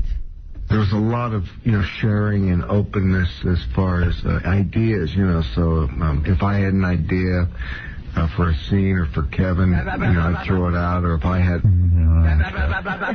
Wow. When you were doing make-believe, you were nice to each other. That's right. We really were. We allowed each other to create. Jeff, throw out your How generous. I like you said, we were all generous to one another. Yeah, well, why not? You're doing make-believe, dude. Kevin Spacey was asked if he really ate a whole banana. Wow. It was always in the script, that he ate. That's how he ate produce. It was just whole. There was nothing bad about any of it. He just ate it all. And when we came to do that scene, they had, very kindly, to save me from eating a banana peel, they'd made these fake bananas, and they were really not right. They just didn't look like they were bananas at all, and they were kind of falling apart. And so I well, that's pretty cool, man, because there was a scene where he eats a whole banana. Yes. They could make a fake banana. But it didn't look right. I got to tell you, what I learned on this show is frightening. Yeah, so frightening. Now I'd like to sing Mind Games. Thanks. Mary McCormick was asked what it was like to work with Jeff Bridges. Everyone came in after and said, didn't Mary look good? She does look good. She's a she wanted nothing to do with me. Oh. Maddie. He's the dude. Who's the dude? What is she talking about? Bridges. Oh, Jeff Bridges is the dude? Yeah. Thought I was the dude when I did my movie. Well, whenever she's working with a guy, he becomes the dude. Yeah, I like that. I used to be the dude. Now Jeff Bridges is the dude. And now some producer's the dude. That ain't right. The dude through and through, which is like exactly what you want him to be. It's so... Thank God he's the dude. Who is the dude? Oh, she's talking about the Big Lebowski? Is that what she's talking about? No, she's talking about Jeff Bridges is the man. I think Artie's right. He played a character called the dude in the movie. Oh. Yeah, right. Oh, for Christ's sake, he can understand that. I think. Deep. Just relaxed and mellow and happy to be alive and comfortable in his own skin and things like, This is the stuff she used to say about me when we were in a movie together. You could just play it back. How was the dude? Damn it, I thought it was only me. I thought I was the one. I'm sorry to bring you back, Karina. You really are. He's the dude and I'm the duty. Maddie, I thought I was the dude. No, you know what I mean? Like, he used to say that about me. What, I gotta put her in another movie? Light is pretty and it's just the dude. He's just happy to be alive. And I think on top of that, like one of the greatest American actors, so... Wow. I used to be the greatest American actor. Happy to work with him. Maybe she's talking about you. And the best part of doing a movie is that someone as talented as Mary goes around, does interviews, and talks about how talented you are. Tells everybody how wonderful you are. That's what's so cool about doing a movie. Everybody says nice things about you. Even as big a skunk as I am, people were saying great things about me. I've done movies and no one ever said anything good. Really? Yeah. Do they even bring you up in the interview? So you weren't the star of the movie. John Travolta, he just says good things about himself. The Smart. actor That's what I did. Shares his favorite films that he's made. I never really paid much attention to... Number 5. Number 5. My bad. When I look back at Grease, I'm so happy I made it because it's made so many people so happy. Each generation. That's an interesting... I'm so glad I do this show every day. It makes people happy. That's why I do it. Grease made so many You idiot. It's because you got a plane. Gets happier with this movie. So there's those kinds of movies where I'm thinking, God, I'm so glad I made that. And then there's other movies that just as an actor, you're so proud you had a chance to do. Make it please. Now someone cleans up your crap at the Scientology house. And now he will explain to us how he has dealt with the low points in his career. The failure, you know, I never really gave it a whole lot of credence. I always felt that confident in the areas that I was, and the areas I wasn't, I didn't really pay a lot of attention to. So I think that helped me survive through all those times. Was he Barbarino? Why is he being treated seriously? Whoa. Wait. Whoa. Billy Crystal is the voice, one of the voices All of a sudden he's got a Gulfstream. Monsters, Inc. That was Barbarino for a couple of years, and he got a Gulfstream jet. And the whole time he was doing badly, he had the Gulfstream. Yeah, right, yeah. What happened there? His career was on hold for 15 years. So he learned to fly. Yeah, but he's flying around on a Gulfstream.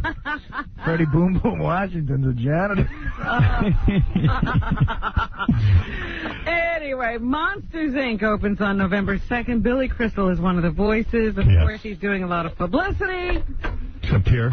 Here, Billy comments about the possibility of World Trade Center jokes. They're out there. They're happening. I invent everything. And, you know, and it's there, and it's here, and we're all here, and we're queer, and we're proud. But it always happens, you know, that way. Someone sees it. It's just the way they handle the nervousness and the fear and the terror.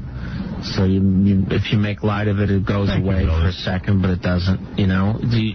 Obviously, Damn, he knows a lot of stuff. Wow. He understands why other people make jokes. Like, here's a joke. The World Trade Center disappeared like my hair. Okay? That's out there. And now it's here. Here he comments about changes Hollywood will make as a result of the tragedy. I don't think we should have a knee-jerk reaction, just make everything just incredibly sanitary. I think that the problem with a lot of those movies has been for years. And, you know, I just think that it's not my cup of tea. People want to see it, but I don't see what. I don't know what he's talking about. Me neither. Do people ask him questions, or he just stops and gives opinion? They didn't actually ask him anything. They just stick a microphone by his house. Every once in a while he comes out and says something. What else you got there, Robin? Shannon Elizabeth is in a new movie called 13 Ghosts, and here Excellent. she is commenting on working with fake blood on the set. It was funny how the people putting blood This is almost as fascinating as the fake banana that Kevin Spacey had to eat. down on the floors, like in the bathroom scene and stuff, were very specific about where it had to go, and nobody else could touch it, and it was they were blood artists, you know. Bring us into your scary life. Shut up. They were very specific about the blood. I like the fake laugh. They were blood artists. Blood artists. And Rose McGowan, our friend, is now on the TV show Charmed, where she plays a witch, and It's a piece of ass. she says she's, you know, had a pretty lucky life. She never meant to be an actress, but she was visiting L.A. when she was just cast in a movie. So I kind of never really thought about my... You're just on my lap, huh? I like that when she was with Marilyn Manson. Made her weird. Now she's all sweetness and light. Yeah, no. Oh, yeah, no, everything's fine. I'm not weird anymore. I'm with Marilyn. You were saying she got the Manson banged out of her? In terms of a career, I just thought it was kind of a funny interlude in my life. And I've had kind of an odd peripatetic existence, and I kind of... Wow, that was peripatetic? Where you learn that word? You mean she yesterday? She can't walk? Is that what you mean? Yeah, that's when you lose the use of your legs, but you could use your arms. Peripatetic. Yeah. Expected that to continue, and it has, largely. You know, and I don't... All right, she's a cool chick. She is. She's all But, right. you know, she's had a lucky life. They just saw her and cast her, and they keep doing it. Look at my boobs. Look at my boobs. I'm a charmer. Thank you. So that's what's happening. Thank you, Robin. And speaking of boobs, you got great ones, too. Yes. You got all of us. Robin. A lot of boobs. Well, I want to thank all my guests today. Stone Temple Pilots, that song Revolution is actually out as a single, and all the profits will go to Twin Towers Relief Fund. Also, the new album Shangri-La is in stores, the new single Wonderful is in stores, and they're going to headline the Family Values Tour this year with Stained in Lincoln Park and Static X. Also, I want to thank Mike Walker from the Gossip Game. Thanks to Nantucket Nectars for sponsoring that, and Mike at nationalenquirer.com. Also want to thank the couple who came in with the charcoal underwear. It'll get rid of your gas problem. Won't smell. You might have gas, but no one will know it. And what is it called? Underease? Underease. Funny you remember that. If you sound like this, That's them making love. you need underease. Go to under-tech.com or call 1-888-433-5913. And Mary McCormick, who not only played my wife in the movies, but now plays the wife of Lloyd Bridges' son. Yes. Lloyd Bridges' son. Don't jump down my throat so quick. Give me a second. Lloyd Bridges' son. Lloyd Bridges' son, Jeff, is in a movie with Mary McCormick and Kevin Spacey's in that, and it's called K-Pax, and it opens in movie theaters everywhere today. You might as well say Sea Hunt's son. Sea Hunt's son. Yeah. Artie Lang, thank you. You're nobody's son. It's true. Artie, I love you, and thank you. Great having you here today. Funny as always. Fred, thank you. Thank you. Benji, thank you. Gary Delabede, thank you. And Gary's going to be with Bobby V. Bobby V. Bobby V. I'm making an appearance with the Mets manager, Bobby V. I will be in my glory. Yeah. Bobby V, this Saturday from noon to 8. He's going to be over at Cove Island Park in Stamford, Connecticut. Noon to 8? Noon to 8. That's a big appearance. That's a long Yeah, you know what? The Yankees manager's busy Saturday. Boff, I'll do anything not to be home. The event is noon to 8. I'll be there like a good chunk in the middle of it. Boss, I'm going to be with Bobby V from noon to 8. Mary, I'll be gone from noon to 8. Well, actually, it takes an hour to get there, an hour to get back. I'll see you tomorrow. So we're driving around for 4 hours. Right, so it's 11, it's actually 11 to 9. Well, good. I won't have to have a bloody nose and take aspirin all weekend. I don't have to be home with my wife and kids. I'll be with Bobby V. Now, honey, I have to go work. Work. You're standing next to Bobby V. Pull out, exit, go to the floor, and take a nap. Don't miss 30. I'm going to nap at the Bobby V appearance. My wife won't let me nap at home. You go in the corner. I'll be snoozing over here. Gary said to himself, would I rather go Saturday and stand next to Bobby V or be home with headaches and bloody noses watching the kids? Bobby V. And so Bobby V won. Bobby V it is. Yeah. Then when I get home, I'll put the porn in the VCR. That's great. And lock the door. All right, Gary, getting together for a good cause, trying to raise money for the people who were lost on September 11th. Don't miss Stuttering John's comedy show at the 152 Bar and Grill in Fallston, Maryland, tonight and tomorrow night. He's going to be over there. Gotta say hi to him.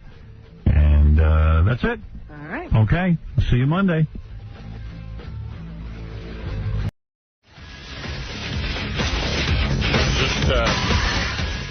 I was just talking to John Hine about the merger. I was getting all angry. Johnny, you want to explain all that? This makes me nuts. I get crazy from this merger thing. I hate... you know, there's always, like, weird stuff going on in the world, and you hate hearing about it. Like, you want to just put your head in the sand. The more I hear about this merger, the sicker I get. I mean, I don't know anything about it, and I'm sure everyone at the company's happy. But listen to, like, all the stipulations that go on to the merger. Go ahead. Sirius and XM sent the joint letter to the FCC responding to what Kevin Martin said about the concessions they have to make. Yeah. And the first one is the, and I think you have the details on that sheet, but the minority-owned channels, it's 4% of the channels that they have. They have to pay no lease. It doesn't cost anything for those companies to have these channels. And then there's a footnote that specifies what minority-owned means. And it's crazy. I mean, they're just literally, the companies have to give these channels away, and then So who is the minority? It's only black people, right? Because it can't be any Hispanics. No, I think there are, and again, I'm not looking at the sheet, but it's blacks, but not of Hispanic origin. Right. Alaskan natives, I think. It's ridiculous how specific they're getting in who can have these channels. But you know what's weird? This isn't a natural resource. This is like an invention of, of someone who, like, people pump billions of dollars into. It's not even clear that it's a business yet. And they're already giving it away and carving it up. Why would you have to, like, why doesn't Apple have to give the iPod to minorities? I don't get it. What the fuck are they doing? And you're talking about a business that cannot afford any sort of money. Please, who even knows? Also, who gets into business and they don't have to pay for it? Yeah, I mean, it's weird. Well, there's a lot of, like, a friend of mine was telling me about how he does construction, and as soon as he shows up at a construction job, this truck pulls up. Right. And it's this, like, Black Hispanic Coalition. It says, listen, if you fuckers don't give us a couple of jobs here, and when we mean jobs, we mean, like, no-show jobs. Right. If you don't give us